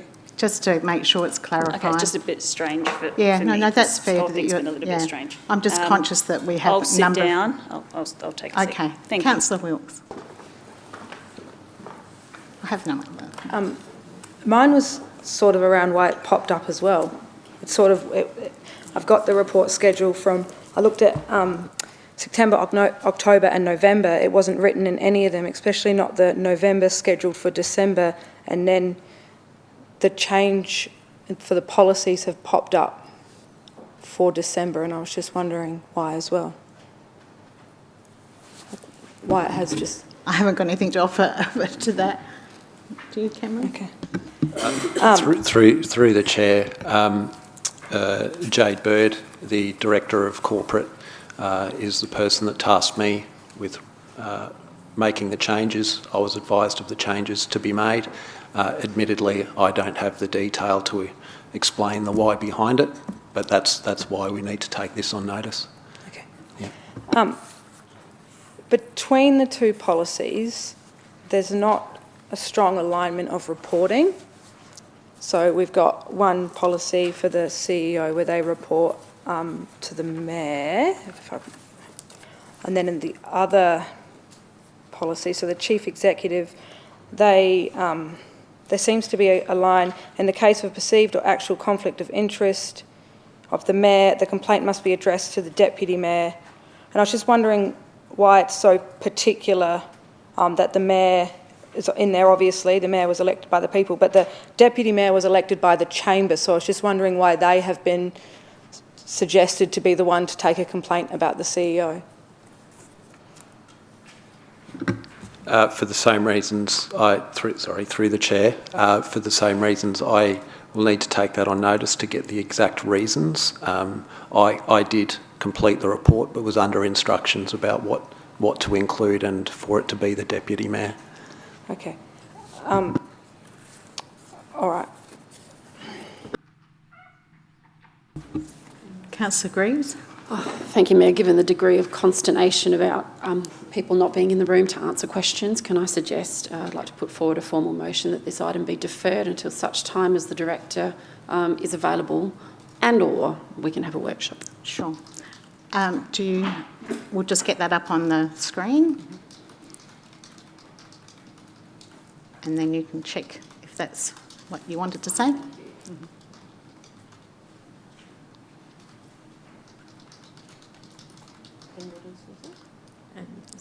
and or a workshop? And it's available to Answer questions.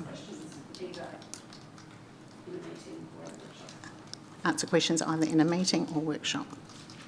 EM workshop. Thank you. Seconder, Councillor Fisher, a question, or are you seconding the item? I'll second it. Thank you. Everyone's disappeared. Councillor Grief, just to speak to that. I'll put the motion. All those in favour? Against? Carried unanimously. Thank you very much, everyone. We now come to item 9.5. This is Green Adelaide Landscape.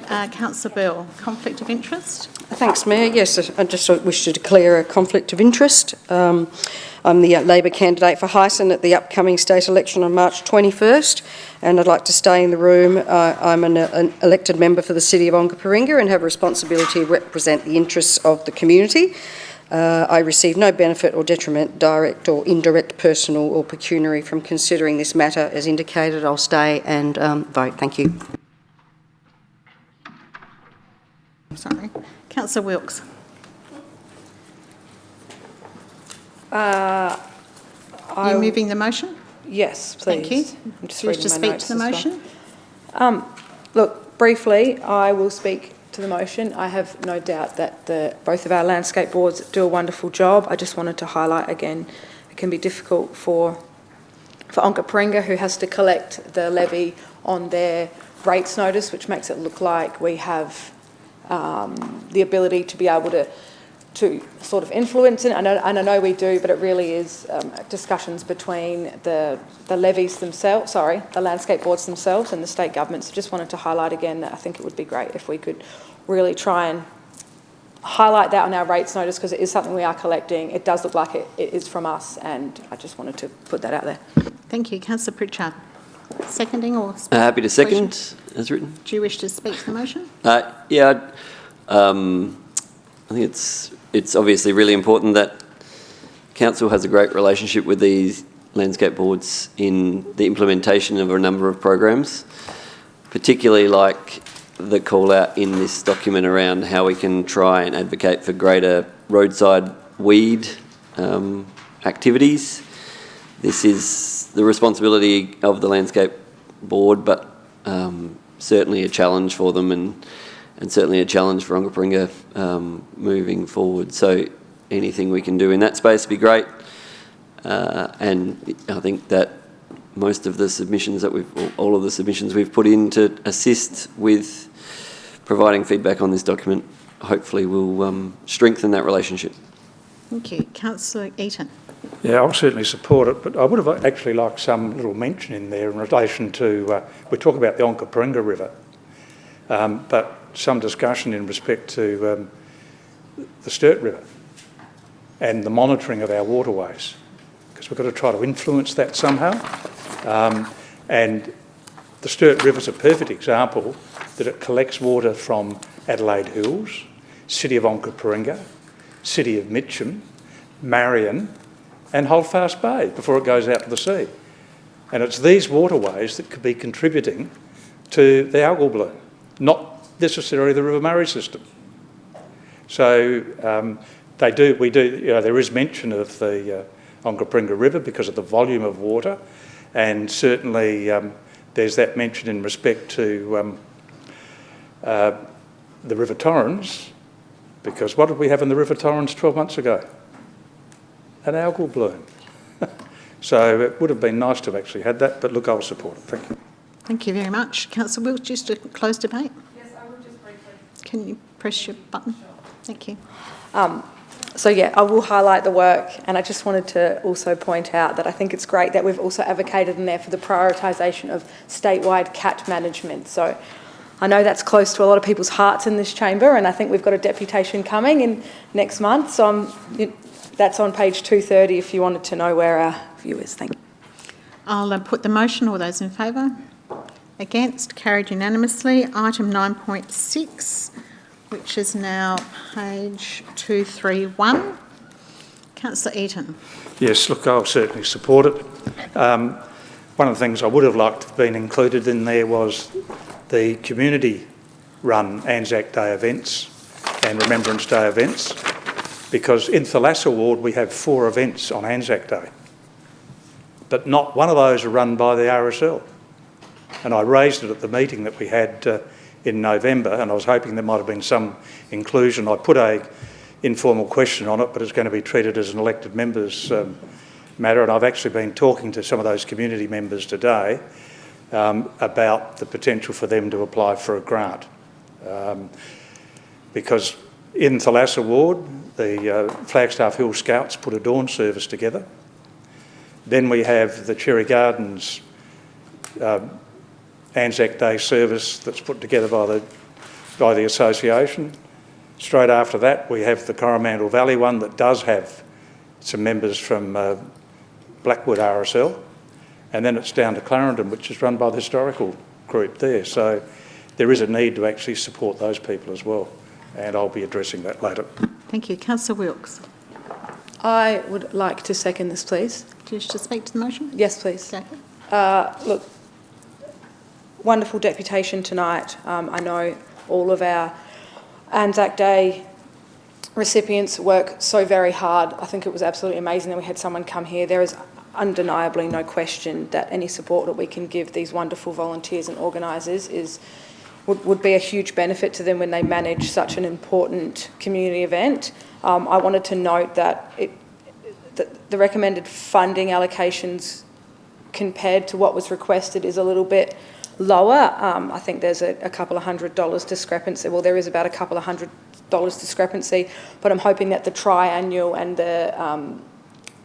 the reduction in having to do the grant every year will help those clubs, and I just wanted to personally thank them, and I'm sure many, many, many people in the community would as well, for the amazing sacrifice they give for their time, and most of them are returned servicemen as well, so the sacrifice that they've given for us to stand in this free land. Thank you. Councillor Dew. I do want to debate just really quickly. I thought the deputation tonight was fantastic, and just wanted to go rewind, I don't know, maybe 12 months, when I first put up the notice of motion requesting that staff engage and work with the RSLs, and to see the level of engagement from the RSLs really showed me that they were really committed and wanted to have a strong relationship with council, and then for council staff to take it really serious and actually take on board what they were hearing. Many councillors, Pritchard, Themeliotis, Davis, Yeomans, Stafford, Fisher, the Mayor, myself, sorry if I've forgotten anyone else, all participated at different times, and it just showed the elected members their commitment to this. So thank you for taking into consideration the key points that they raised, which was the burden that volunteer groups such as the RSLs often have to undertake in order to apply for grants. So the triennial grant is fantastic, and also the challenge of them having to use their funds, which redirects away from what their core business is, which is to support returning service people. So I think this should be something we should be proud of, and I look forward to seeing the review of it in the future. Thank you. Thank you. Councillor Eaton, just to close debate, I'll put the motion. All those in favour? Against? Carried unanimously, and indeed that is a really lovely full circle for what started as something tricky and been well received by the community. Item 9.7, this is on page, 239. Councillor Platten. Thank you, Mayor. I'd like to move as written. Thank you. Do you wish to speak to the motion? I'm really happy to. This is a community-run event by volunteers. It's a fantastic event in its current form. And I think it will be amazing, given what we've heard here tonight and what we can read in this paper. McLaren Vale and the southern regions are one of the most important regions in our state. And the more we can do to enhance culture in that area, the more it will bring our community together. So I think that this is a very small price to pay for a very committed committee who genuinely do bring some of the best out of our city. So I hope that you will support it. Thank you. Councillor Wilkes. Thank you. I would So if I want to ask some questions, I want to second it, and I want to debate. So you can do all those three, depending on what order you'd like. It's up to you. Do I have to do it in a particular order? No, it's all all right, yours. okay. Okay, cool. I will second questions it. probably first. I'll second it because then my questions don't seem like I'm asking. Go ahead. They're good questions, but okay. So my first question is how do we promote the grants, particularly this grant, because it is a new grant and it's part of our new revitalised grant program? Through the Mayor, thanks for the question. We do promote it via our council communication channels, so it's supported out through emails, promotions, electronic newsletters, also through business associations, and also directly like SATCs and other larger providers. I think the key with this particular grant is because it's a major event or a major aimed at major events, there's not always those events ready to go. So this particular example that we're talking about tonight is an event that's well organised, it's got a track record, and it can be picked up and run with. When we start looking at other events that are applying for this, there's more work that's often required for them to come through. So given this is a new grant, we're very confident that we'll get more applications as it goes on, but it's just bearing in mind that there is that time for them to be ready to actually deliver as well. Excellent, perfect. So I noticed in, I think it was the email, it could have been in the report as well, it said that this has to be verified or selected and it was supported unanimously by a panel. Is there any other grants for this particular grant or stream that are in that process at the moment? Through the Mayor, there isn't. So this grant is assessed monthly. So there's a standing order of review, if you like, for that committee. So if there's no grants to assess, the committee doesn't meet. So at this stage, this is the only grant that has come through. The total pool is $80,000, so there is still $50,000 in that grant. And we're hopeful, we're still promoting it, we're hopeful that there will be some good ones. There has been a number of inquiries, but at this stage, this is the only one received. Oh, fantastic news. That's exciting that people are inquiring. Do we have do we have an artist list or an artist pool that we contact with small or large grants, or do we have a mailing list or an email list? Through the Mayor, we certainly do. So we've got not only events, but we've also got through other departments of council, we've got the arts team that have got contacts. We've got contacts from a tourism perspective, so we do go out very broadly. So very confident that we're getting the message out. Like I said previously, it's more the challenge that a lot of these events aren't necessarily, if you like, shovel ready to go and are working out what they can do with funding, etc. as well. Perfect, excellent. Okay, thank you. I will move into debate now. Thank you so much for answering my questions, Ed. All right, cool. Okay, so look, I just definitely would love to support this. I think the deputation was amazing. It's great to hear from sort of the artist's mouth that the community spirit that they're going to bring together, their aims and their desires, that's fantastic. That art itself is such a great expression for people. No qualms whatsoever supporting it. I just wanted to sort of point out that we are we're over halfway through the year. There's 80,000 in the pool. There's, this is giving away 30 and we've got 50 with not a lot of proof that this is getting far and wide. So would love to just sort of say that I think the more we can promote this grant, the more beneficial it would be for our community, and I really can't wait to see this one come to life. Councillor Pritchard? Question or debate? Go ahead.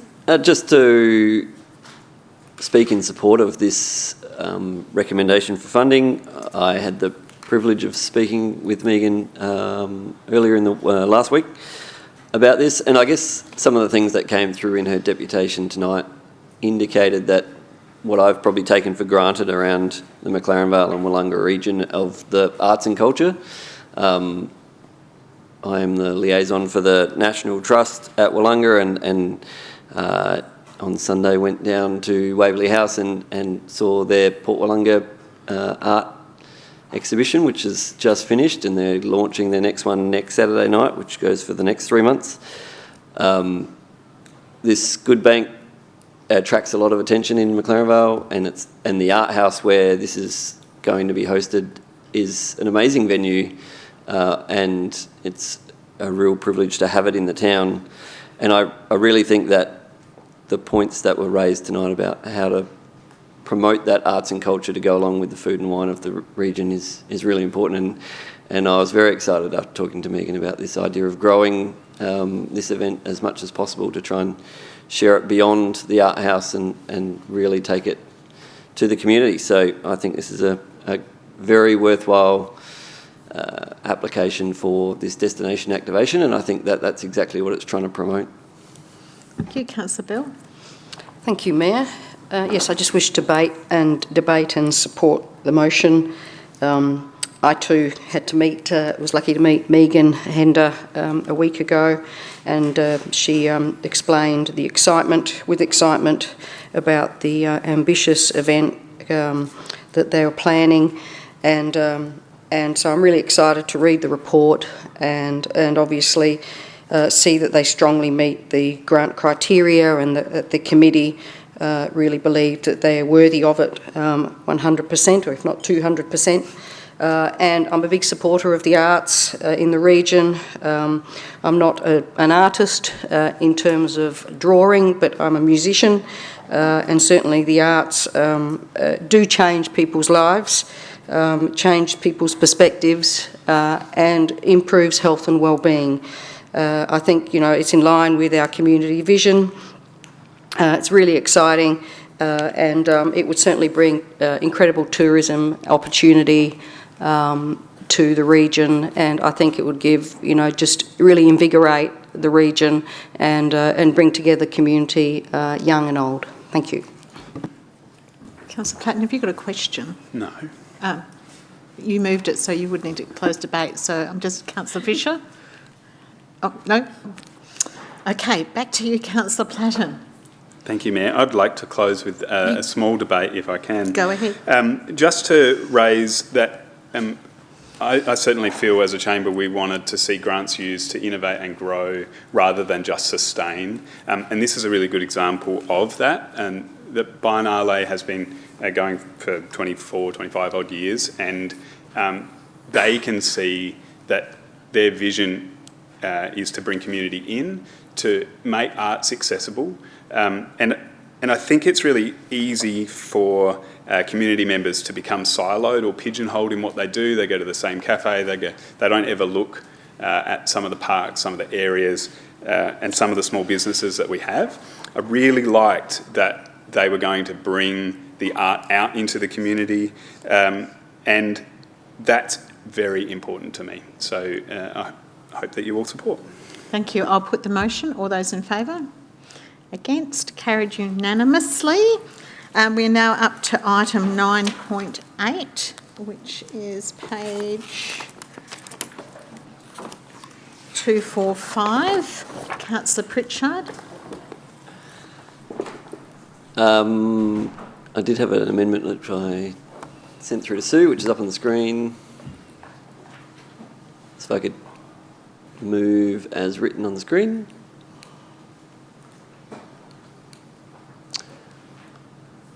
Start debate.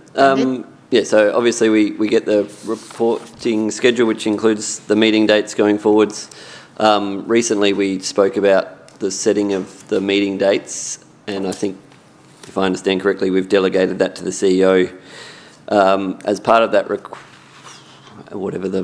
the motion around that delegation, there was a request to consider school holidays for some of the chamber. That's very important, myself included.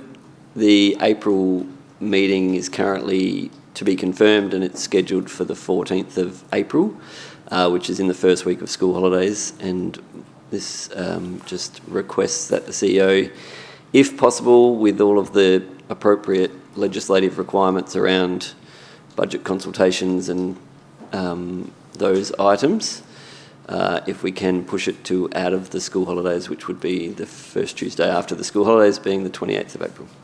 Thank you. Councillor Wilkes. Yes, I am happy to second as written. Thank you. Just to speak to the motion. Just briefly, I support what Councillor Pritchard has said. I remember when you discussed this when we were setting the schedule in December for this coming year. He obviously put it to attention, and you can never blame someone for planning ahead. I just wanted to point out that I had community member asked me what was our meeting schedule, and I said, oh, it's on the second, actually, and it jogged my memory. Is it the second or the third Tuesday of every month? And when I looked back over it, I actually saw that we do chop and change occasionally. This month is on the third Tuesday. I believe last month's in December was on the second Tuesday. So I just wanted to really back up Councillor Pritchard and say it's not like we have this very rigid schedule that we follow. We do sort of move around. So I 100% support you in your request. Councillor Fisher, question or debate? Debate, briefly. Go ahead. I support the motion. The query I have, which is a question, the budget cycle, so you are going to look at that as far as requirements under legislation. Thank you. Councillor Pritchard, you wish to close? I'll put the motion. All those in favour? Against? Carried unanimously. We have questions on notice which are now in your papers, and then the motions on notice. I'm just looking at the time. It's 8:20. We can either take a quick break now or just keep going. I wouldn't mind some guidance from the chamber. Councillor THEMELIOTIS? Should we just have a quick break till 8:30 and then we'll reconvene at 8:30? Can I have a motion to that effect, please? Councillor THEMELIOTIS, seconded Councillor Platten. All those in favour?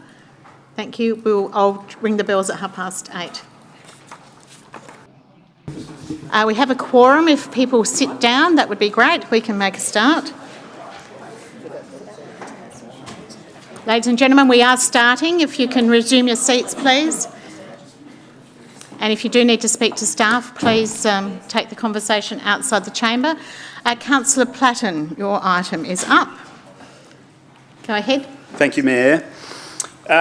Chamber, I'm a gardener, and sometimes it's really important to get down in the weeds, to see what you could do to change policy to make things a little bit better. And I have been banging on about MCs being paid at events for probably my entire term. And I think that they do serve a purpose at some events, but I have been to a lot of events. I've been a deputy mayor. I think I did a pretty good job.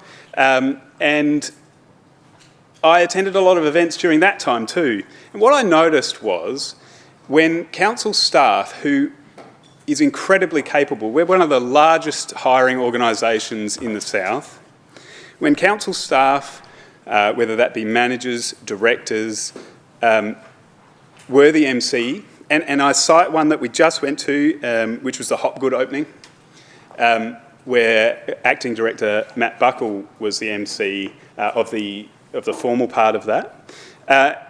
It allowed an amazing connection of community to that event and allowed them to see some of the staff that work for them.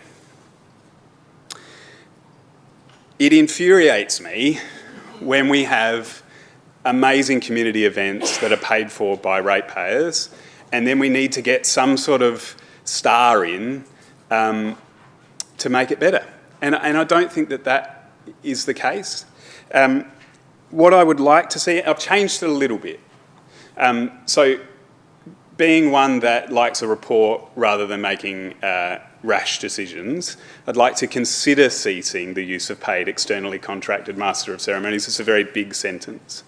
And I'd like that report to come back in March of this year. And the reason I say that is because I think we need a report to be able to consider something rather than making a vote on it tonight. I think that there is a time and a place for stars to MC. What I would like to happen is that that is put in the reports that come back to us about events so that we know which events are going to be funding those people and how much they're going to be funded. What makes me angry is that I see budgets go here, there and everywhere, and sometimes this chamber is incredibly fiscally competent, but will refuse very small amounts of money on community things, but don't have any oversight on how much money we pay to external contractors to do MCing duties. What I didn't want to do was prevent any external MCs. I think that is crazy. We have an enormous amount of volunteers that do an amazing amount of work. I would never want to have members of the community not valid. I would also not want local businesses devalued by this, and that's why I want the ability for this to be considered. What I really want is a register of staff. So I guess in my mind what I'm looking for is an Excel spreadsheet. It has every staff member's name on it. They send out an email and they say, would you like to speak at events or would you like to MC? They can say yes or no. And if they say yes, maybe we fund some training so that they can have something on their resume and it enables them to do a really amazing job. It enables them to connect with their community. Chamber, I just asked you to consider it. It's something that's been banging around in my head for a really long time and I just wanted to get it out there. Thank you. Councillor Fisher. Mayor, I'd like to second the motion and have a brief debate. Go ahead. Indeed, Councillor Platten has been banging on about this for a long while, including putting in EMs and private conversations or personal conversations between himself and staff, and I support the recommendation as written. Thank you. Thank you. Councillor Eaton. Yeah, look, I'll certainly support it. As it was, I was concerned, and with my informal question, it identified that there's 2 events where we've already got an agreement, but at least this gives us the opportunity to review future ones. Thank you. Thank you. Councillor Davis. Question or debate? Debate, please. And I'm not sure now that it deviates too much from it, but I just want to note that some of our NCs are actually local that have skills and should be supported as like many of the sole traders that we have in the with other residents. This is their livelihood and they hone their skills and craft to bring joy to special occasions for us. I'm sure we have many staff that have great skills and would be competent emceeing events, but maybe they could stay in resourcing the needs we want in the EM inquiries, and then we can have specialists in emceeing.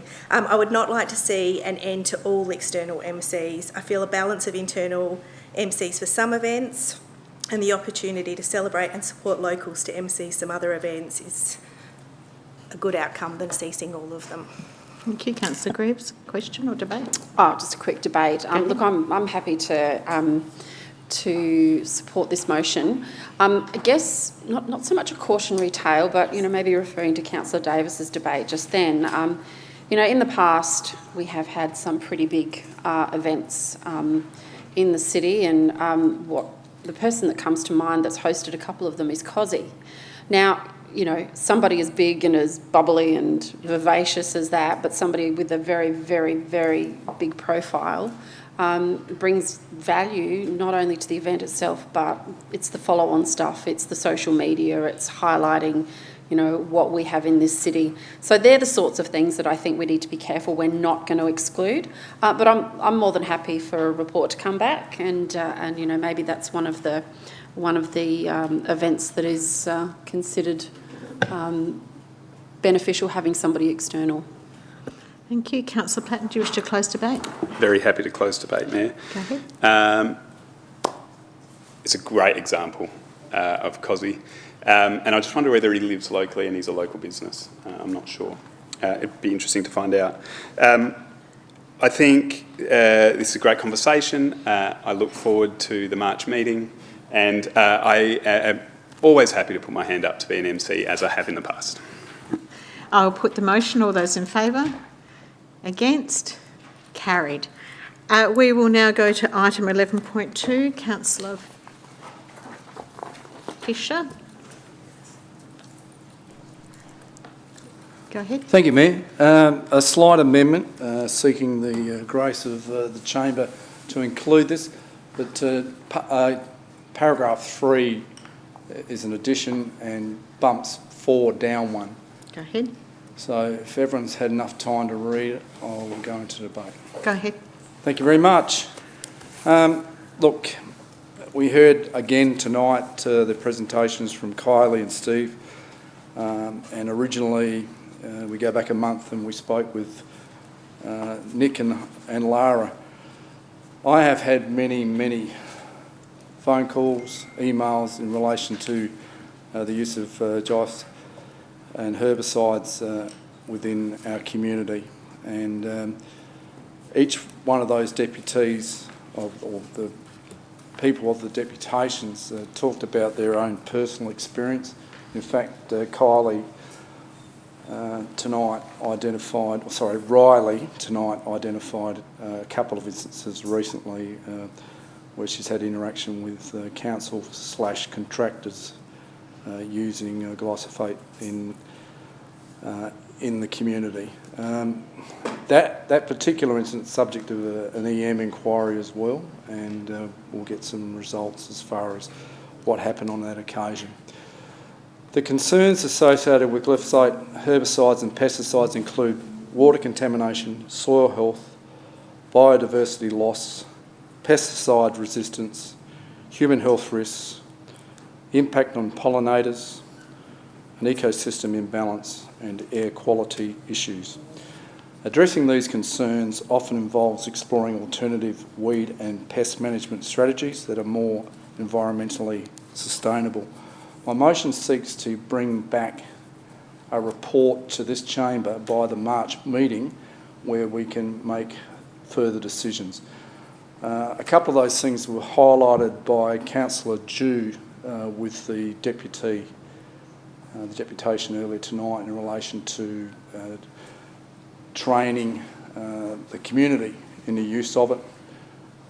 I think at that particular meeting, when that report comes back, there'll be another motion there that actually specifies what we're actually after or consider as a chamber in relation to this particular issue.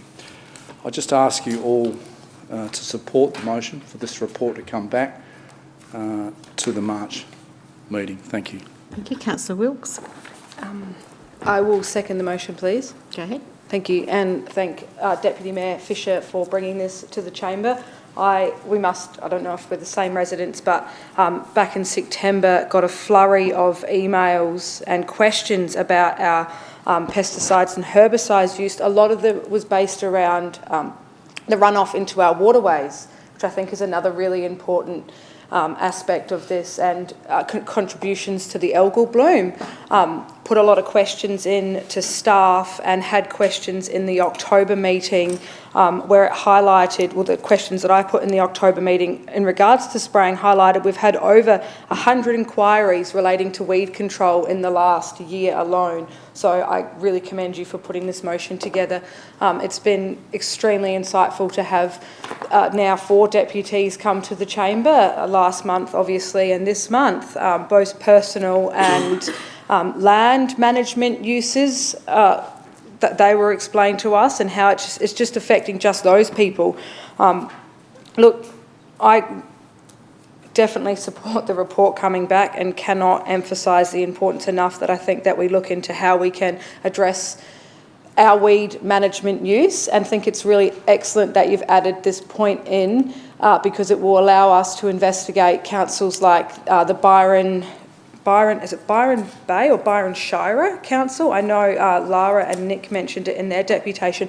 They're actually developed ways to manage weeds without using glyphosates at all. So I think, the community's best interest will really, and the report's best interest will really have a great lens, knowing that there's other councils out there already doing this. And I really, really can't wait to read that report and hopefully progress it further in the chamber. So thanks again, Deputy Mayor Fisher. Councillor Platten. Thank you, Mayor. I'm more than happy to support this. How times have changed.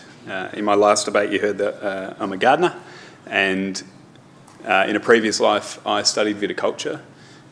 During that time, and that was,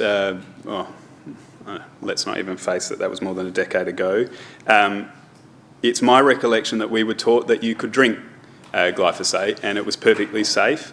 Fast forward more than 10 years and we are now having a conversation about how many illnesses this may cause and whether it builds up in the environment. Certainly there was an image back then that as soon as glyphosate touched the soil, it was null and void, it had gone, it had never exist again. And from my understanding, that is potentially not true, and it does go through the environment. I think certainly something I would like to see is point 1, conduct a comprehensive review of the current use of glyphosate herbicides and other pesticides and herbicides.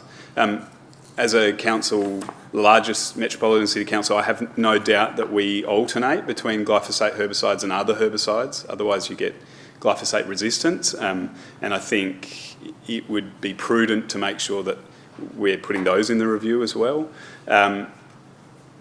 It's really important to the community. It's a conversation that comes up a lot. It's a visual. In my workplace, we wear full-length vinyl masks, glasses, hats. We're completely covered.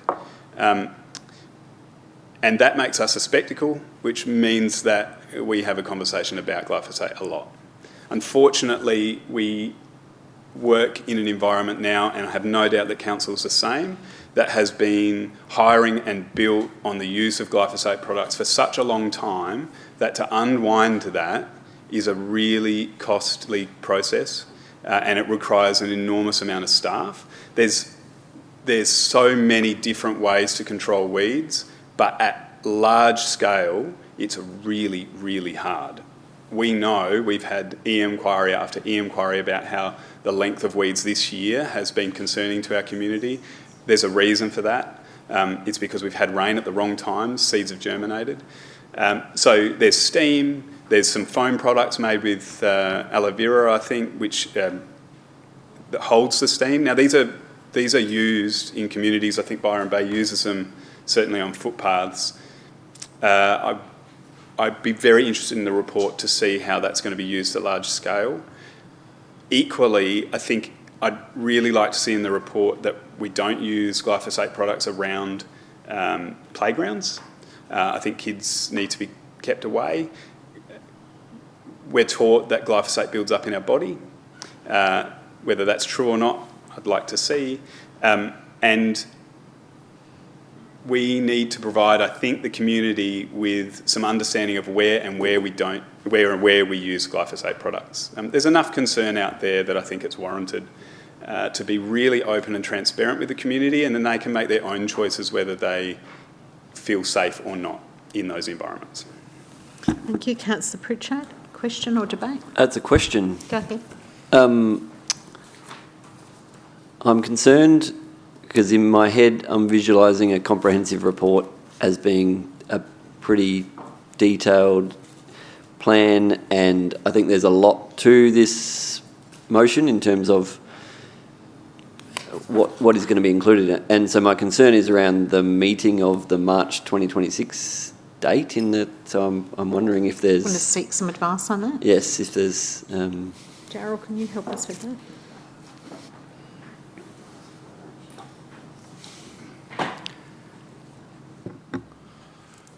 Through the chair, so I guess the consultation will take a little bit of time with other councils. I think we've got a lot of our detail with our weed management plan in place, so our current practices, we can certainly provide that information relatively quickly. But yeah, I guess extra time will give us the ability to be able to explore more options and see what other councils are doing. So if it's possible for an extended time, that will be able to give us a bit more detail back into the report. So I'll take the lead of the meeting of what that looks like. Okay, thank you. Do you wish to? Well, I noticed just because this was originally raised a month ago and we haven't pushed the date out. Yeah, so we did have a delay because it was deferred item. I mean, I would potentially look to for an amendment. And the seconder. Second to. I think there's two things I've heard so far. One was in the first sentence to add in and other herbicides and pesticides, and then the second amendment I'm hearing is extending to April, given that was a deferred item. If the mover and seconder are happy with those, then I'll take the leave of the meeting to accept those. Councillor Fisher? Happy to support those minor alterations. And Councillor Platten, are you happy with those? Oh, sorry, Councillor. Sorry, I'm looking at the wrong list in front of me. Apologies. Okay. You all good? Great. Thank you. Councillor Dew. I'd like to debate, first question actually was just the implications on the budget if we're pushing it out to April. So the question is, will... okay, sorry, I'll frame it into a question. Do you foresee implications to the budget? And if so, is April too late? Through the chair, yes, I guess change of practice would see some budget implications. I guess we could certainly share information as part of the budget process of what that would look like. But yeah, I guess any change, we've certainly done some preliminary costings. There would be some significant impacts on the budget. Thank you. So do you foresee April lining up if we were to make changes this financial year coming? Next financial, you mean like The 26, coming 27? Yeah. We could certainly put that in as part of the budget bidding process. It might be a bit later in the timing, so happy to talk through with Jade and her team regarding those impacts, but we could certainly provide that detail as part of that, the budget process for next year. Great, thank you. This may not, I'll go into debate, this may not be sequential. I absolutely wholeheartedly support the motion, and thank you, Councillor Fisher. Like others have received over the term many inquiries about this and hassled poor Daryl on this. I wondered, what I'm concerned about is the report will come back and it will talk about the scale of Onkaparinga and the cost associated, and I just wonder how we can weigh up other measures around health and other population health, and I don't know what the measures are, but other things that give us a holistic picture of this issue rather than it just being a decision about the dollar. The first deputation that we heard last council meeting talked about something a little bit radical, which was the normalisation of weeds, and I'm sure that this allows for that to be kind of progressed and considered, but creative kind of ways of tackling this, rather than it being black and white or an or. Can we have other opportunities that where we also sort of trial things at a smaller scale and then scale it up over time? We don't need sort of a blanket approach across the city given the diversity. They were just some reflections. Thank you. Councillor Wilkes? Yes, I have a couple of questions. I got a bit of information overload with this one, so I didn't get to fully express my questions at the start. So my first one is, what is current practices when spraying is occurring in an area? And is it different between playgrounds and streets, footpaths? Through the chair, that's correct. So we take a risk-based approach when we're applying any type of herbicide or pesticide. So we've got climatic conditions that we judge it on. So all our contractors and staff have meters that they're reading local climate conditions. So things like wind speed, which was mentioned in the deputation tonight, certainly have those allocations within our spraying program.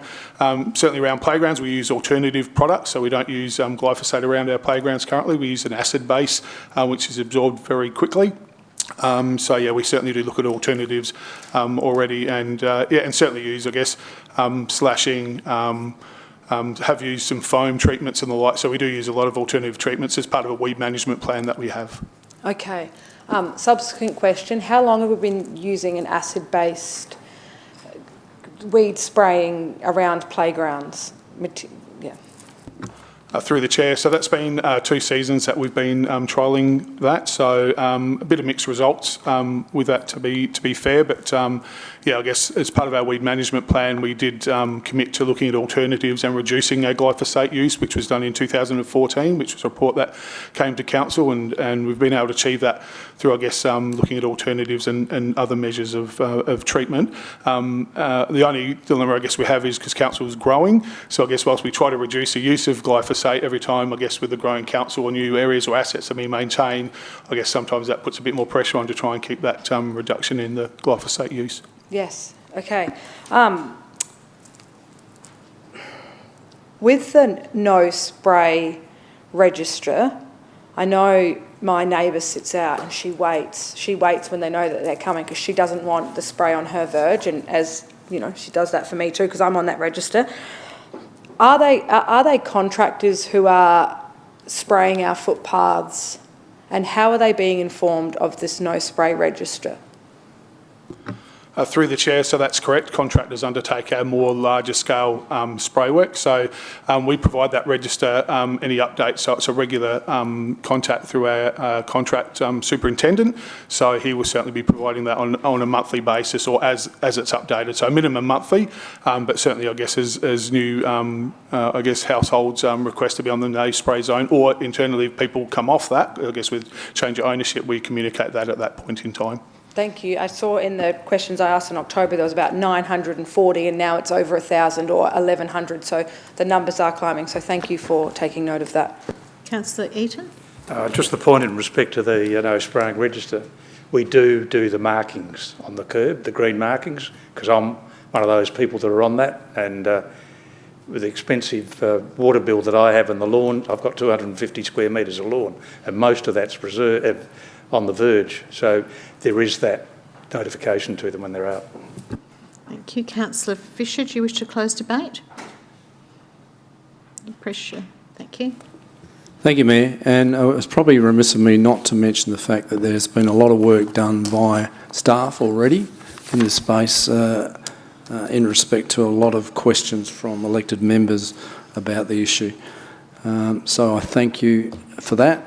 And probably that's why the word comprehensive appears in there, because I know from what you've provided back to me and to other councillors that we're a fair way down this track already. Something that Councillor Dan Platten talked about was the fact that he was initially taught that it was safe enough to drink the chemical. It sort of reminded me of the story of cigarettes and smoking, and the fact that, in my time as a employee, we used to smoke in the cars, we used to smoke in the Royal Adelaide Hospital in the corridors, we used to smoke in the lifts because they used to have ashtrays there as well, we used to smoke in the offices, and there'd often be bin fires. If you got sick, you went and saw your doctor.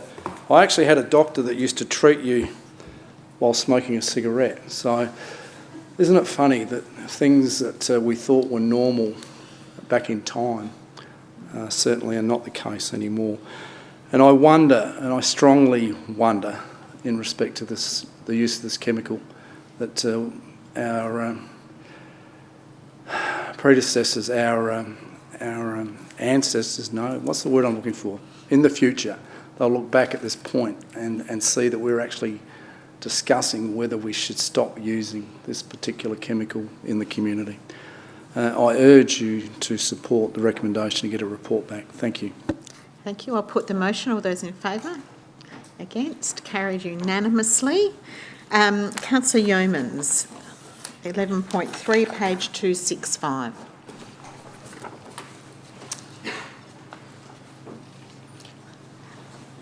Yep, that's fine. Thank you.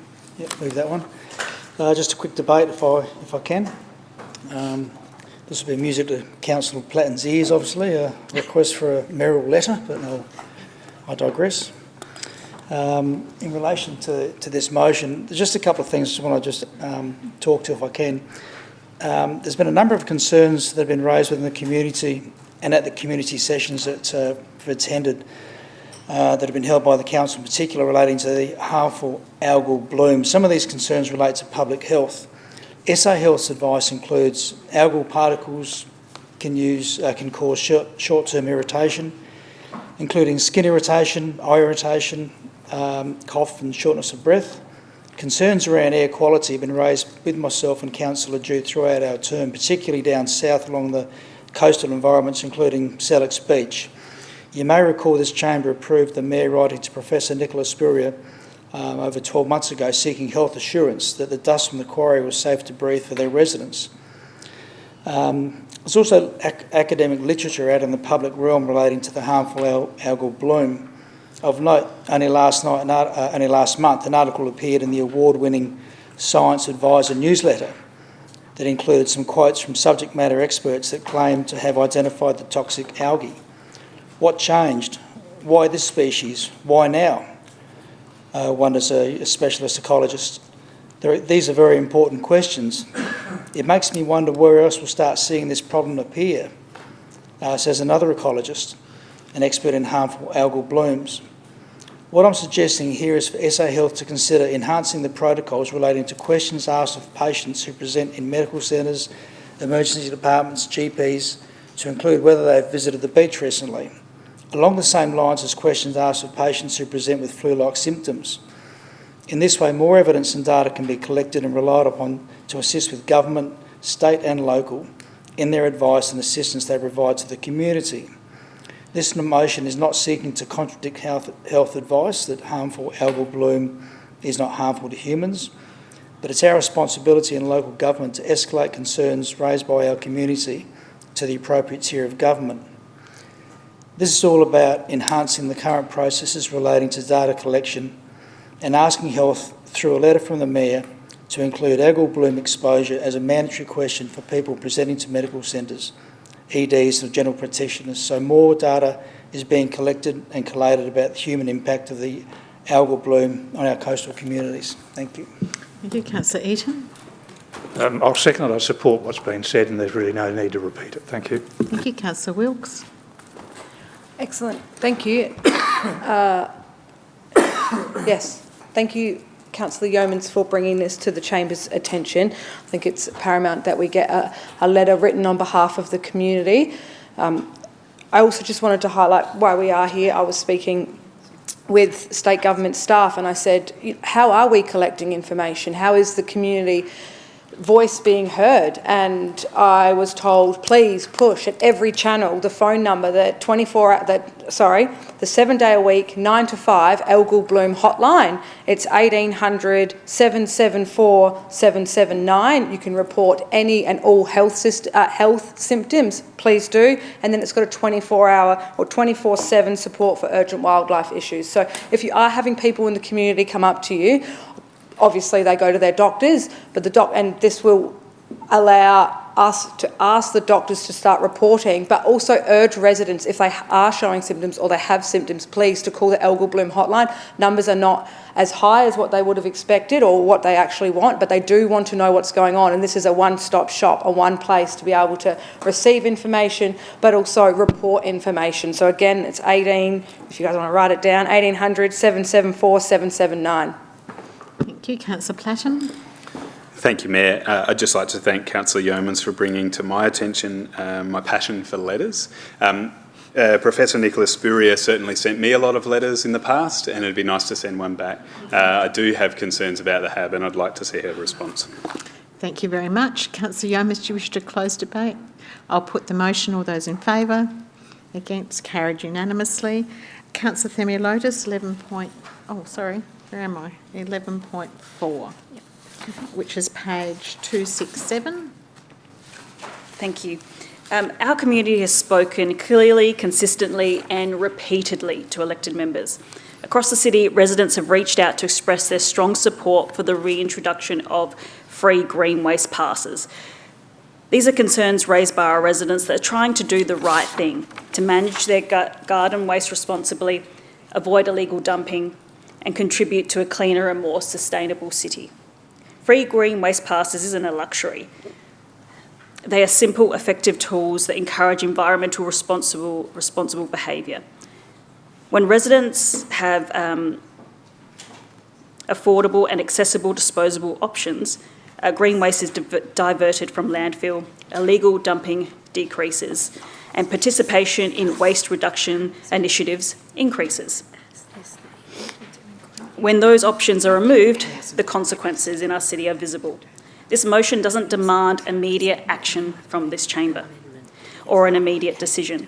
It asks for a report so that council can fully understand the costs, logistics, environmental benefits, resourcing options involved, and it allows us to make informed decisions. Importantly, the proposal is measured and equitable. 4 passes per year with the options for residents to purchase more should they require. This ensures fair access for all of our residents, including older residents on fixed incomes, families maintaining larger yards, residents undertaking seasonal garden maintenance, and residents taking care of our council trees and verges and open spaces. It also aligns squarely with council's sustainable objectives, encouraging green waste recycling, increasing landfill diversion, and reducing illegal dumping, which are outcomes we already value. Residents understand that services have costs. That's why this motion doesn't bring back the full service, but a reduced option based on the residents who I've heard from, who say 4 to 5 tokens would be such a great help for them. Requesting the report in March 2026 ensures that this issue can be properly considered as part of the 2026-27 budget process. This motion is about listening to the community we serve. This motion is about sending a message to our community that we value the feedback you are giving us, that we support environmental initiatives, and that we are willing to explore solutions that make it easier for our residents to do the right thing. So I'm asking for your support. Thank you. Councillor Eaton? Yes, look, I did submit yes, if you second it, we can add in the amendment. I'd like to put the amendment in, please. Oh, hang on. Somebody else needs to second it. And then you can move your amendment. Yeah. Do I have a seconder? No, you can't. I think I've got to get another seconder first. Councillor Platten, are you offering to do that? I'm happy to second it. Thank you very much. Councillor Eaton. Okay. Yes, I just wanted to include Part E in it. If you put it up a little bit so everybody can see it. Yeah, it's coming. 2 seconds. Okay. What I'm actually after in this is details of what's happening in other council areas. So I've actually chosen those that are adjacent to the city of Onkaparinga. Clearly, Holdfast Bay, it's not adjacent to us, but it's part of Thara. But I've also included in there the city of Playford and Salisbury.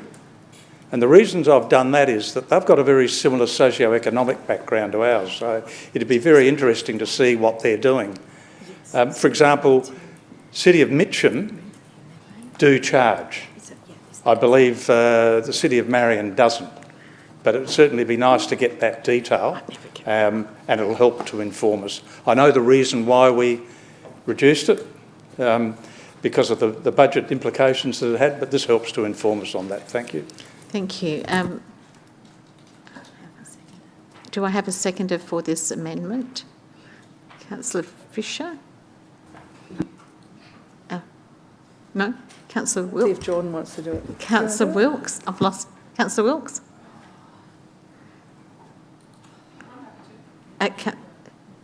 Councillor Wilkes has got the call.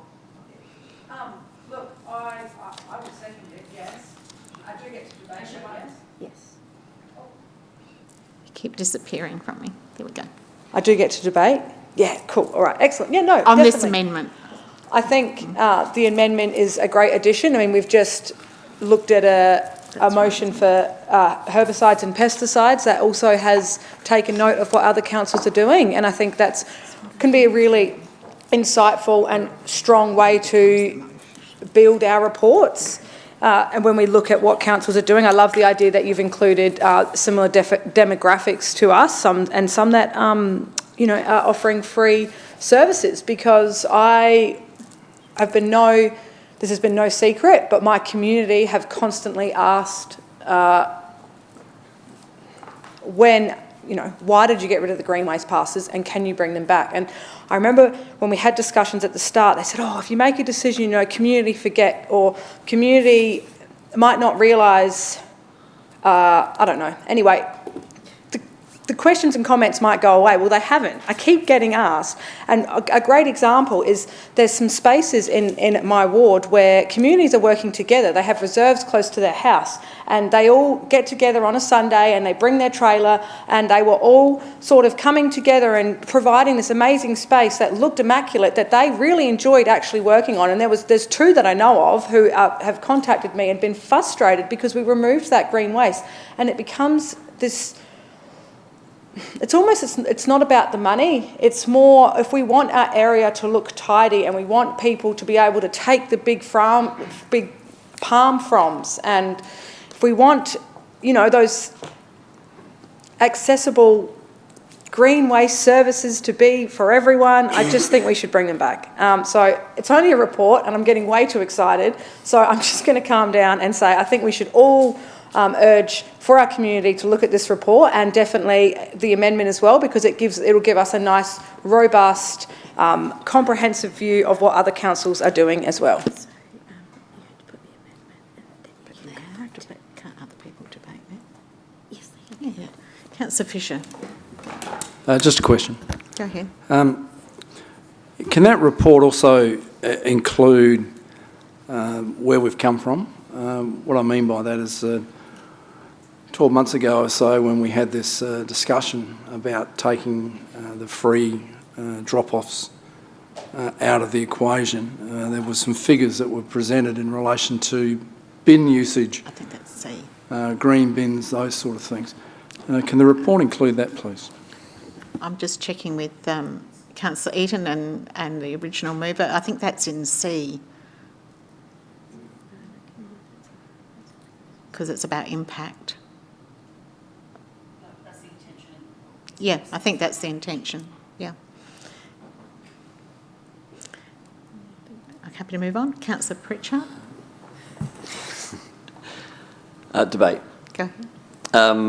So I'm going to talk against the motion, the amendment. I think that the way that the previous green waste tokens were wound up was poorly actioned and poorly done, and I think there was a lot of disappointment in the community at the time, and understandably so. There were people that had tokens that were marked for looked like a full year, and then we told them halfway through a year that they couldn't be used. And I think that lack of a grandfathering of existing tokens was a really disappointing way to close the old system. Certainly there was a period of time when I was receiving commentary around this, and I'm open to hearing that others are still experiencing this. It is not something that I'm experiencing at the moment. My concern around this is, we are a peri-urban council, and that's both a feature of our council area, but it's also a challenge because what supports one group may not necessarily be needed by the other region, and I think that there's a large challenge in this of the subsidy that one group is providing the others, whatever the cost is. I think the new system where a trailer load of green waste is $24 to deposit at a facility is, on the large part, affordable for a number of our residents. And whilst I understand that there is a desire for free passes, I don't think that the illegal dumping or any of those items have actually increased necessarily along with the removal of these items to a level that would say that this is the way to fix those things.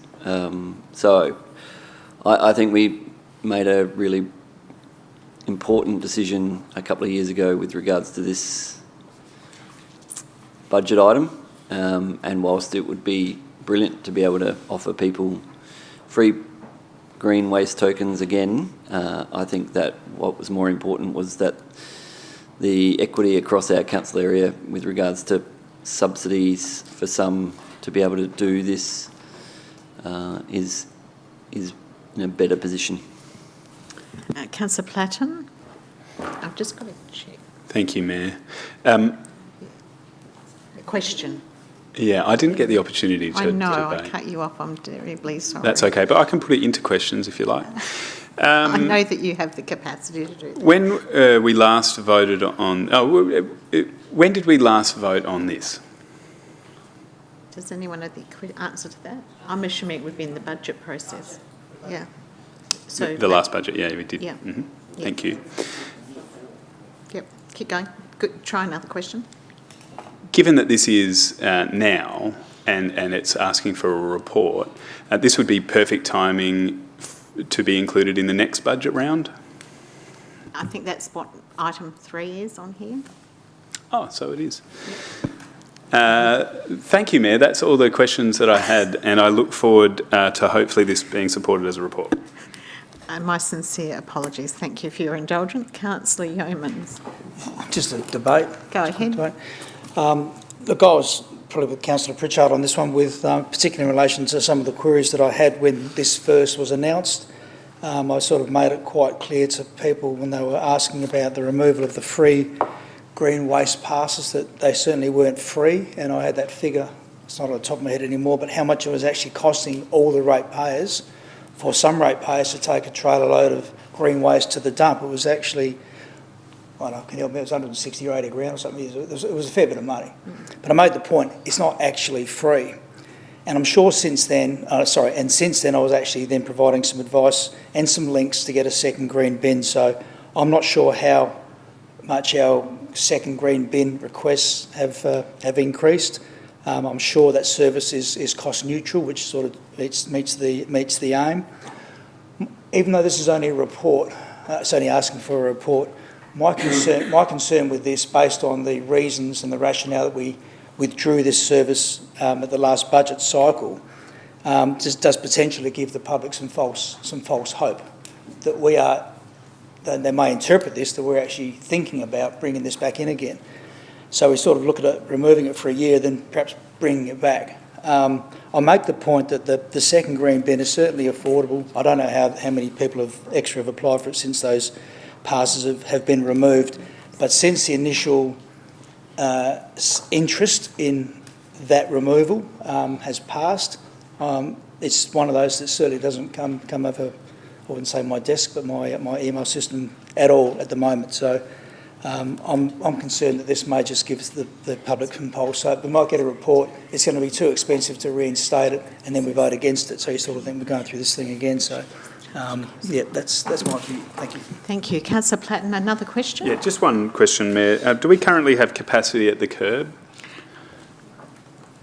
I'm going to pass that over to our staff member. Through the Chair, yes, the organic service is still our most underutilised service at the curbside, and I believe the number is still sitting around that 55 to 60% on average, and then the peak seasonal usage, it jumps up to around 70%, but that's the number we'll come back with more clarity on from the previous report. Thank you. Councillor Wilkes, a question? Can I ask a follow-up question to that? Is that based on weight?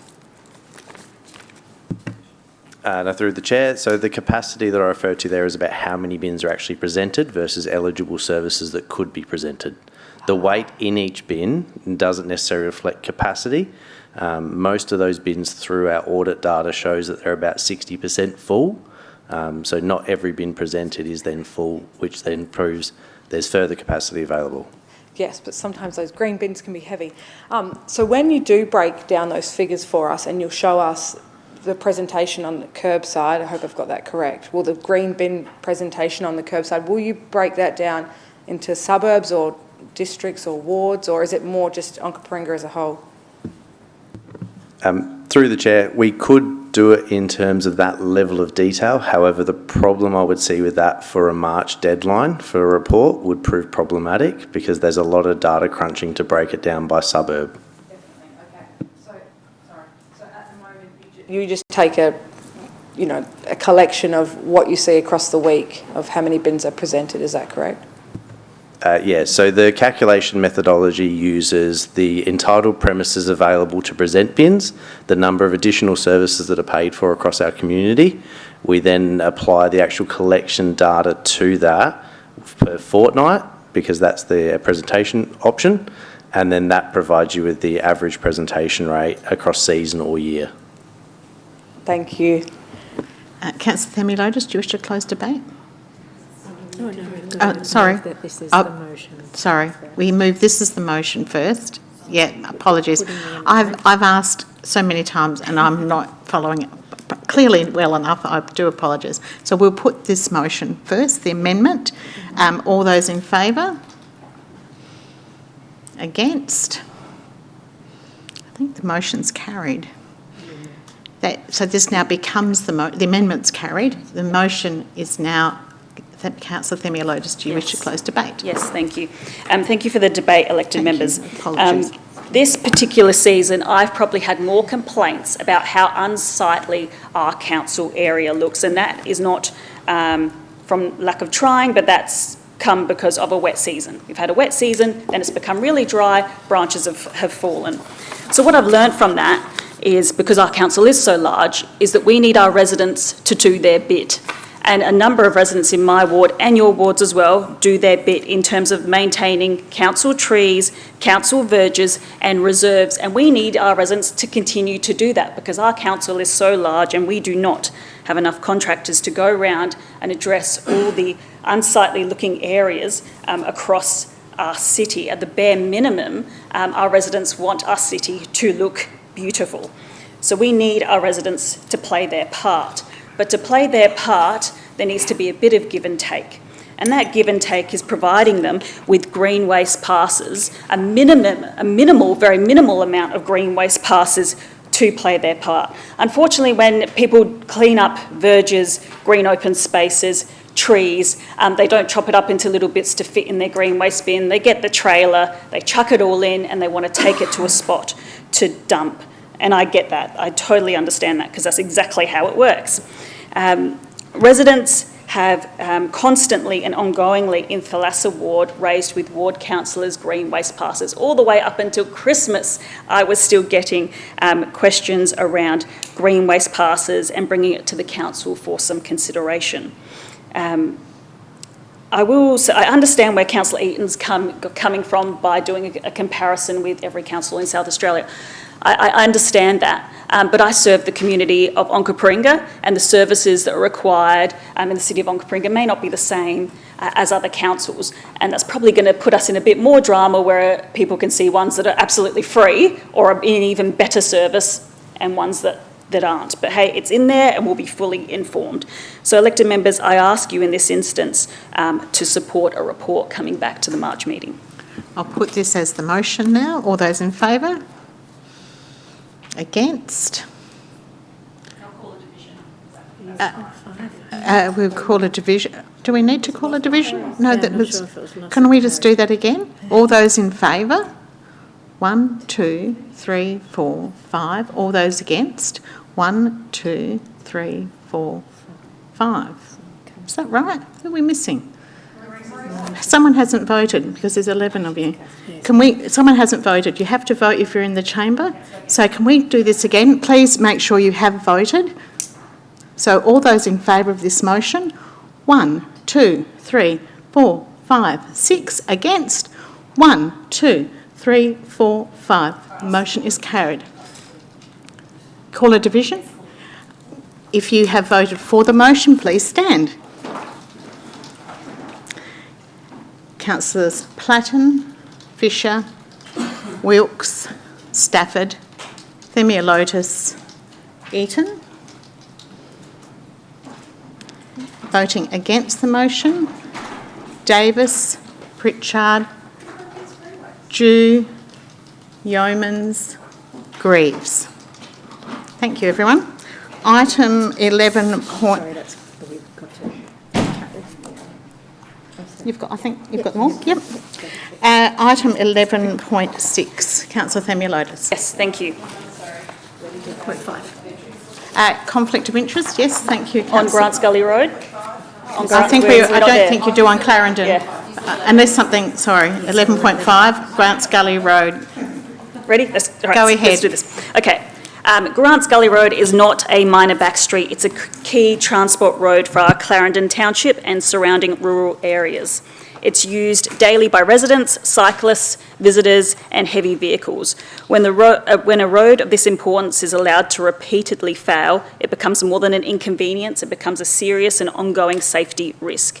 For years, the Clarendon community have reported the same issues: surface failures, subsidence and potholes that repeatedly, again and again, appear in the same locations.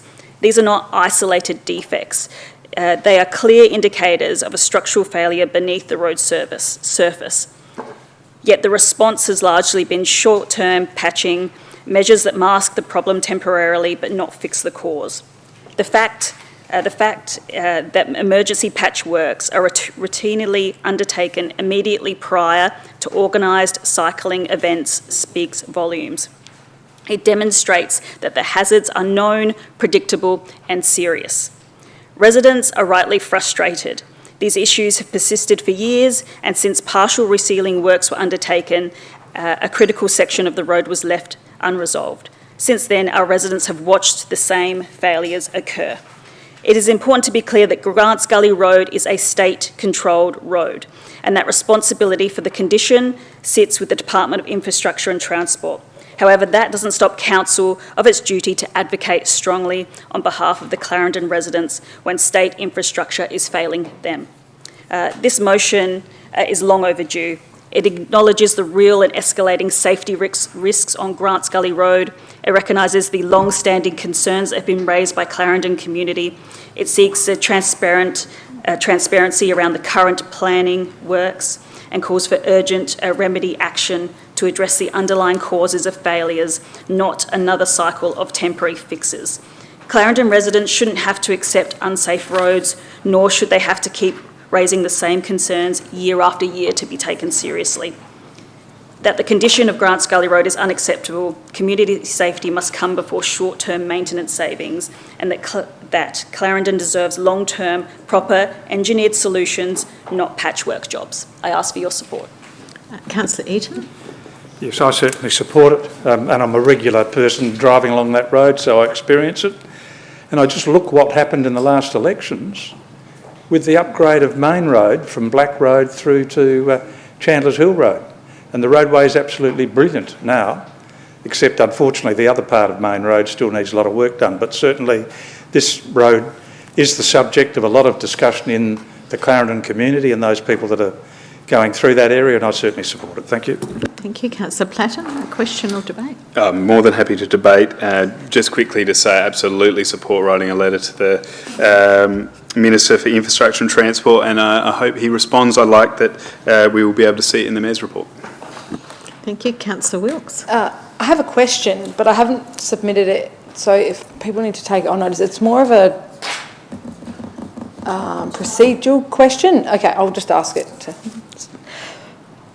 When residents do raise concerns about state-controlled or led roads, what is the process there? Thank you, Cameron. Thank you. The process can either be an elected member inquiry, or in this case it's a notice of motion, but we will contact the relevant department, in this case DIT, and advocate on behalf of council to undertake some sort of works.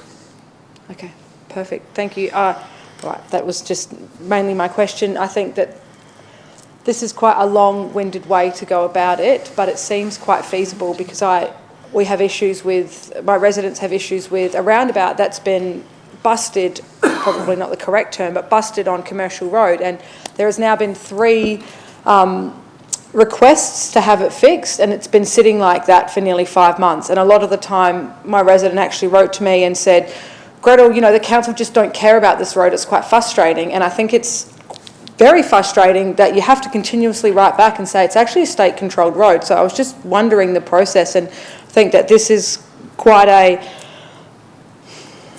no, I can't think of the word, but anyway, I support it, and I think that we need to try and get state-led controlled roads to be managed more appropriately.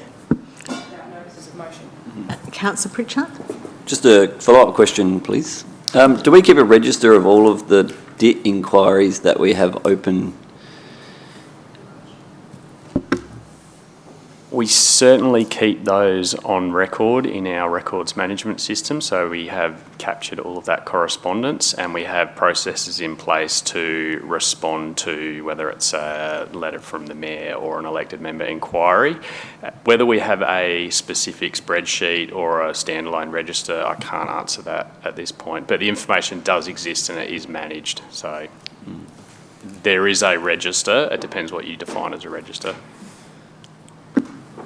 I think just following on from Councillor Wilkes and knowing myself the number of inquiries that seem to go in but never come out, it would be an interesting register to look at in terms of what's been put in there, and it might be nice to be able to present it occasionally to them to highlight how long the list is. Thank you. Councillor Themilotis, would you like to close debate? I'll put the motion. All those in favour? Against? I look forward to signing that letter. Item 11.6, Councillor Greaves. Thank you, Mayor. I'd just like to declare a conflict of interest as a member of the CAP. This item referred to in this notice of motion is yet to be considered, and therefore it is a conflict, and I will leave the chamber.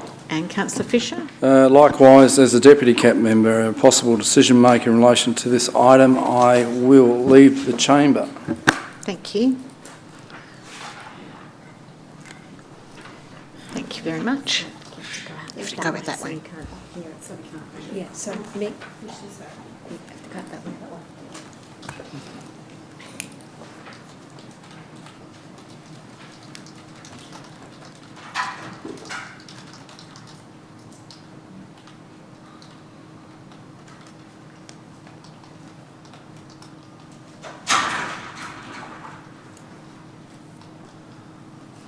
Councillor Themilotis. Yes, thank you. The proposed plastic factory at Old Reynella has raised some serious and legitimate concerns that can't be brushed off.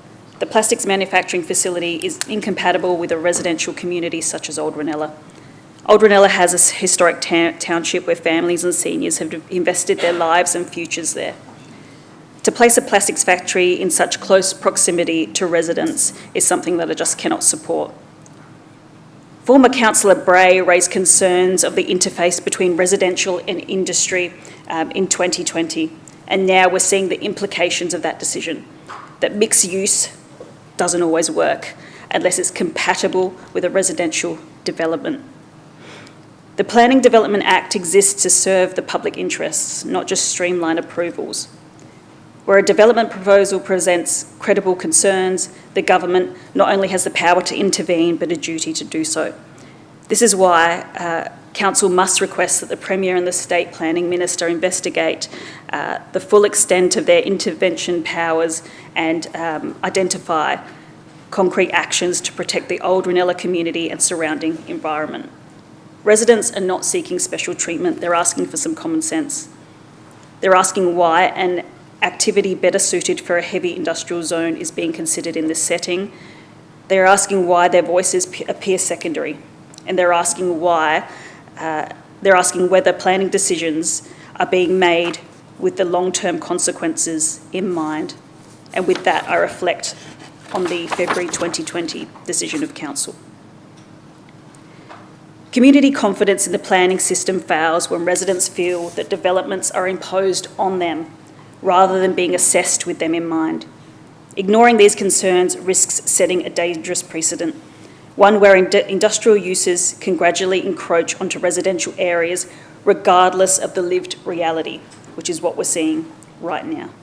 This motion does not prejudge the application, it doesn't overstep Council's role.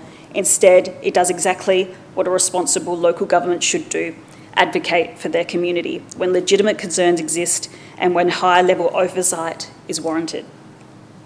If we fail to act now, the question will be rightly asked by our community: why didn't our council do everything within its power to act? So let's send a message to the Reynella community. I ask for your support. Councillor Davis. I'd like to second this motion, but I probably have a slightly different intent with seconding it. I've had lots of conversations with residents, and I think we definitely need to support our residents to make informed comments and representation with facts and have a clear understanding of legislation, CAP and this application.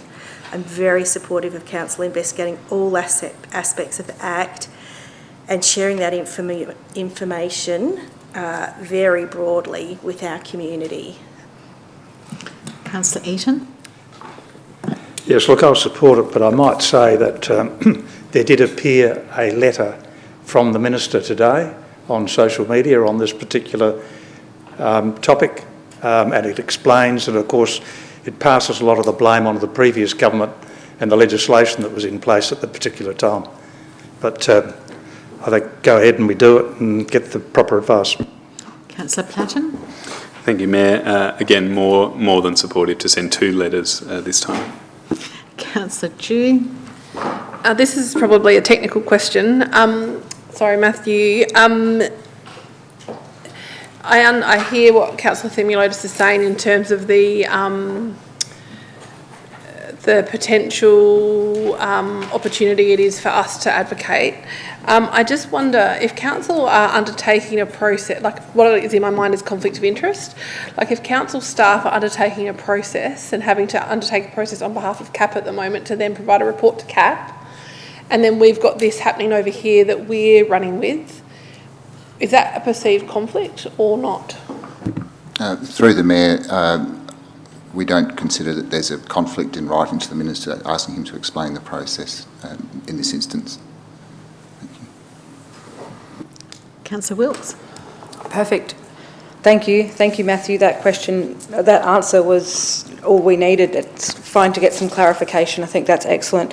Look, we all sat here last meeting and watched Luke give a very passionate deputation. We know that the community are highly emotive around this. They do not believe this is light industrial. They've got odour concerns, noise and operating hours, traffic, environmental impact, community impact, loss of amenity. There's a large scale of opposition to this development, and they also believe it's the wrong use of the land. So I think when we do have commentary coming, and Councillor Eden pointed it out, that we do have commentary coming saying that there is maybe something in those planning laws that were implemented by the previous government that we should be doing within our power to try and get clarification for those residents. So I definitely support this. I commend Councillor Themelotis for bringing this to the attention of the Chamber, and I really hope that we can get this, these letters and this clarity for the residents who are really concerned right now. No further questions. Councillor Themelotis, do you wish to close debate? And I hate to end on a negative. It's never good to, I've always been told never end on a negative, but I feel like I want to put something on the public record. One thing I want to say is that I don't condone any of the bullying tactics to residents in my community, to local MPs, to business operators, to developers, to consultants. I don't condone some of the horrific stuff that's been put on social media, the sharing of personal photos, people's families, children, they didn't sign up for this. I don't condone some of the misinformation that's been shared. I don't condone some of the text messages that I have seen that have been sent to residents with some pretty disgusting commentary and threats that have been put to them. That is not behaviours that our communities should accept. Elected members, I hope that you will support me in that commentary, in that is unacceptable behaviour. And as this progresses through the CAP, I hope that residents continue to have a level head, understand exactly what the information they want to bring to the CAP, that they are fully informed with the appropriate and correct information, and that we work together with our local MPs, with residents, with elected members to get the best outcome for our residents. I'll put the motion. All those in favour? Against? Carried unanimously for who's in the chamber. I'm just checking whether our 2 absent, will they need to go back out, is the question I've got, based on, do they need another conflict of interest for the next item? They will? They'll need to declare that in the public space? Yes, they will. Yeah. Yeah, so they'll need to come back in and declare.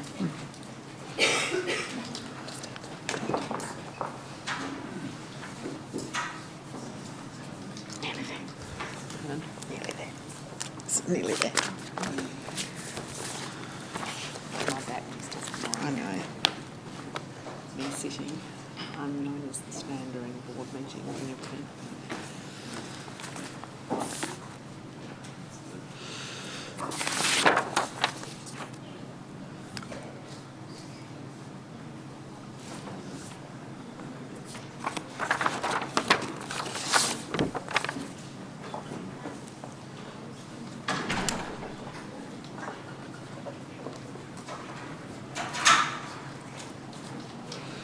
We're up to item 11.7, and I think the same provision might apply, which is regarding clarification on the CAP panel. Councillor Greaves. Sorry, yes, just to confirm, I don't believe there is a conflict here, given it is a general discussion around the CAP. Thank you. Thank you. Councillor Themilotis. Thank you. Community trust in the planning system matters across our community, and in situations involving complex or controversial developments, residents are telling me the same thing. They don't understand who makes the decisions, who speaks for them, and where council's role begins and where it ends.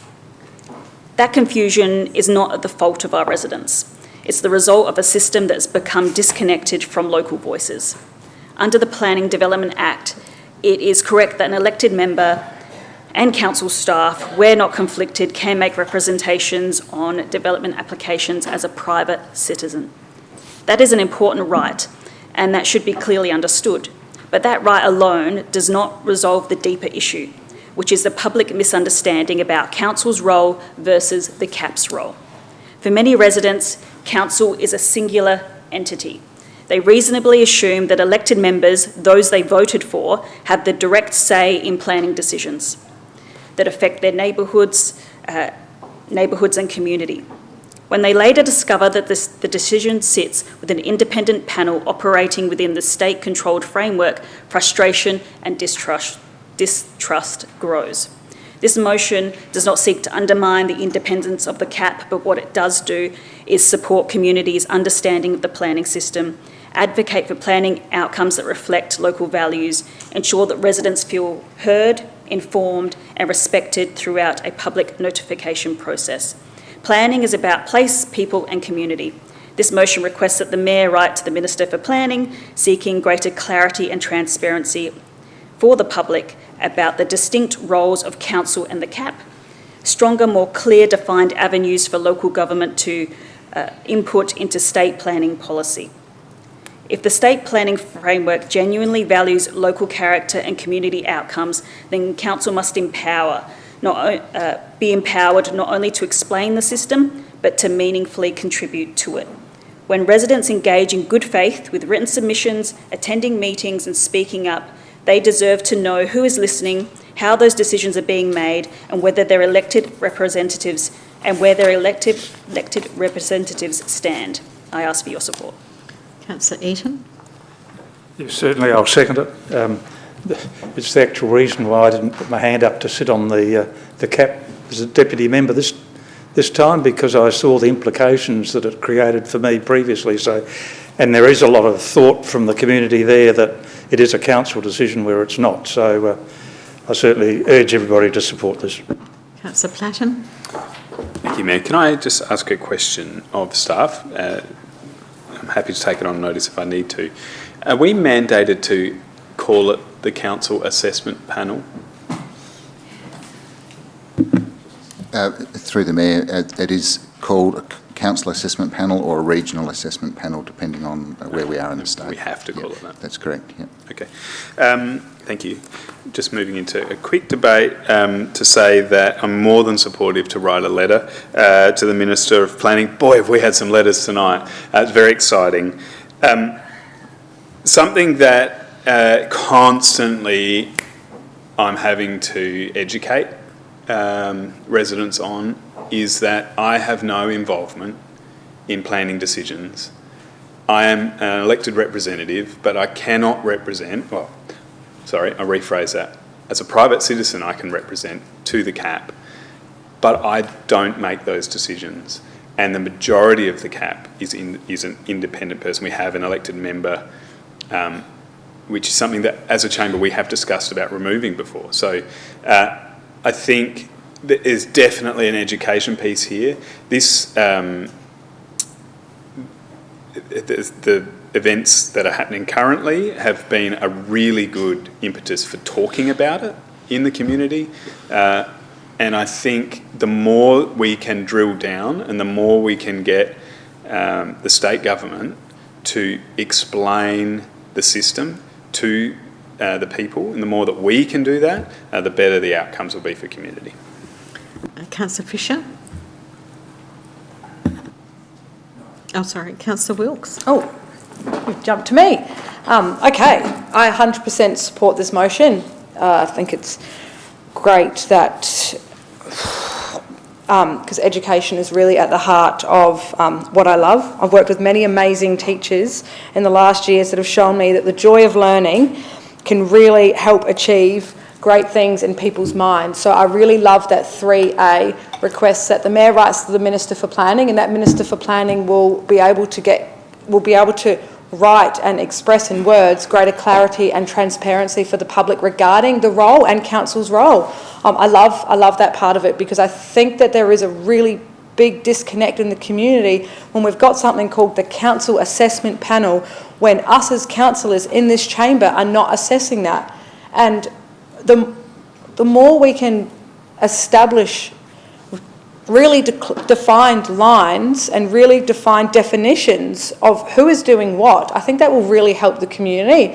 I also absolutely love 3B, seek stronger and more clearly defined avenues for local government input into state planning policy. I mean, that's something that we discussed when we had the urgent business item last council meeting, when Luke came and presented us with the reasons why the community weren't for this development. It's the reason, one of the reasons that I highlighted that urgent business item in general. I just think that we really possibly need a stronger say, because this is not the only planning matter that comes into our chamber. I mean, we've had, gosh, in the last 6 months, at least 10 petitions from community members who are asking us to consider decisions that are in front of the cap. So again, it comes back to that education piece. So I really love part 3 of this motion. I really think anything that we can do to help educate people will be just an absolute gift, and thank you. So definitely support this one.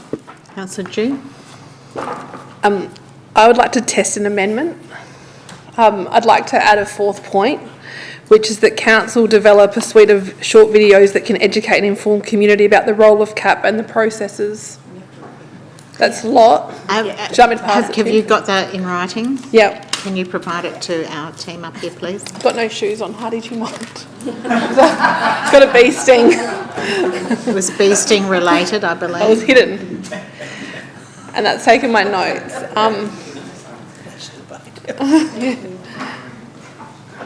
If we just hold it for a moment so staff can catch up.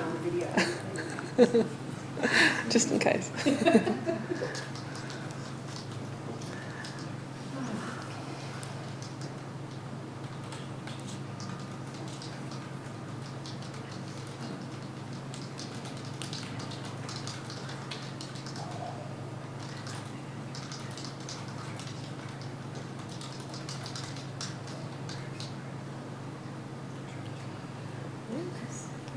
Processes, yeah.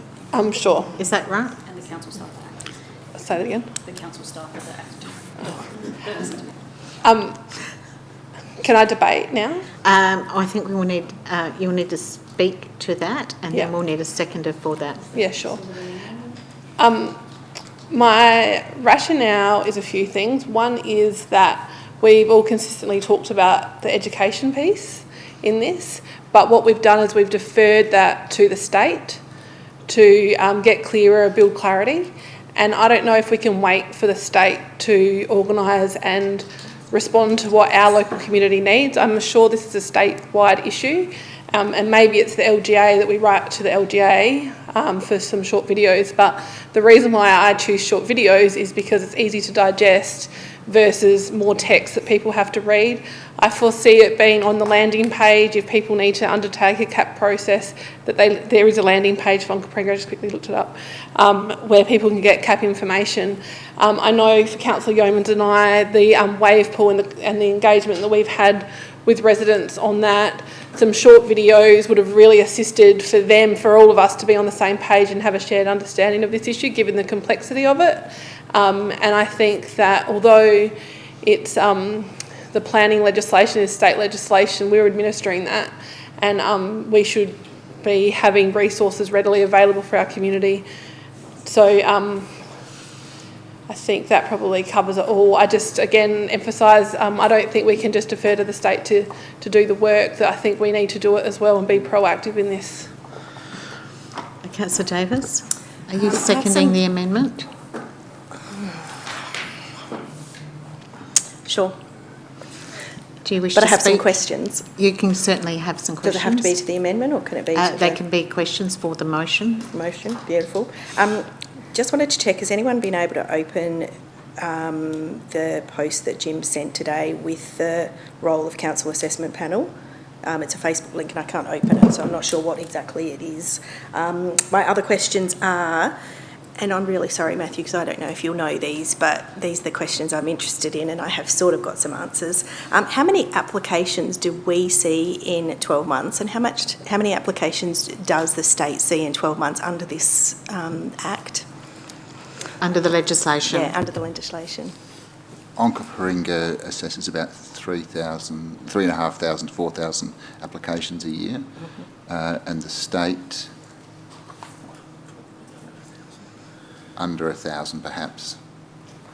As in the SCAP? No, yep. applications. Okay. And what percentage of these actually need to go to public consultation?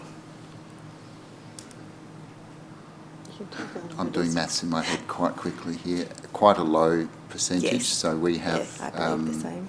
effectively a dozen CAP meetings a year on average, and we average about 3 to 4 items per CAP meeting.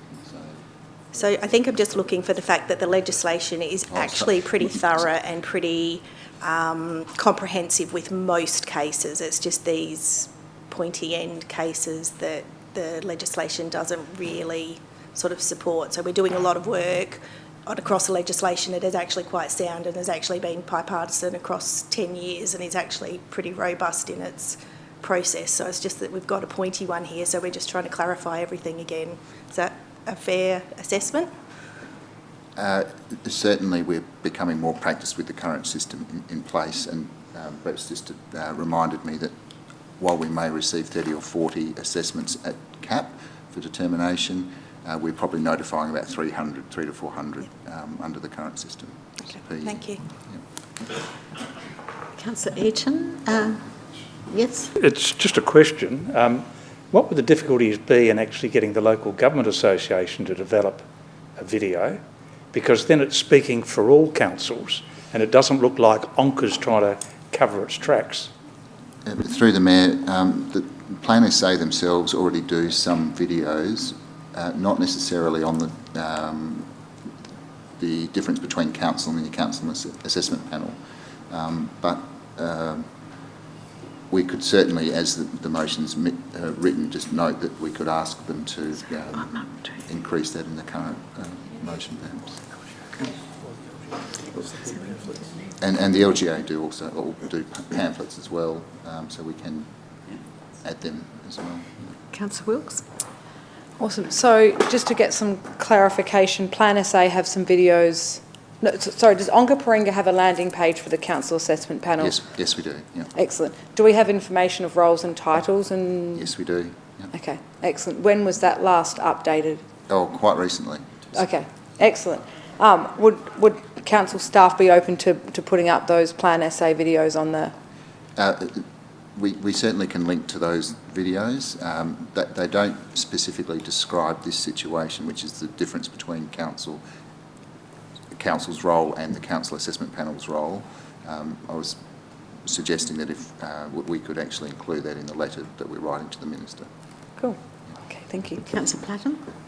Thank you, Mayor. Matthew, I'm just wondering if we could also get some of the pamphlets. They sound like they'd be quite useful. We can certainly request that. Quite a lot of things to put in this letter. If there's an, I will now put the amendment. Yeah. I will put this motion with the amendment. All those in favour? Against?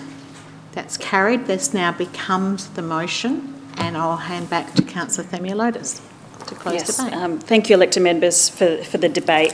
I actually go back to Councillor Platten's point around the name of the CAP, the Council Assessment Panel, and most people or residents would say council is council.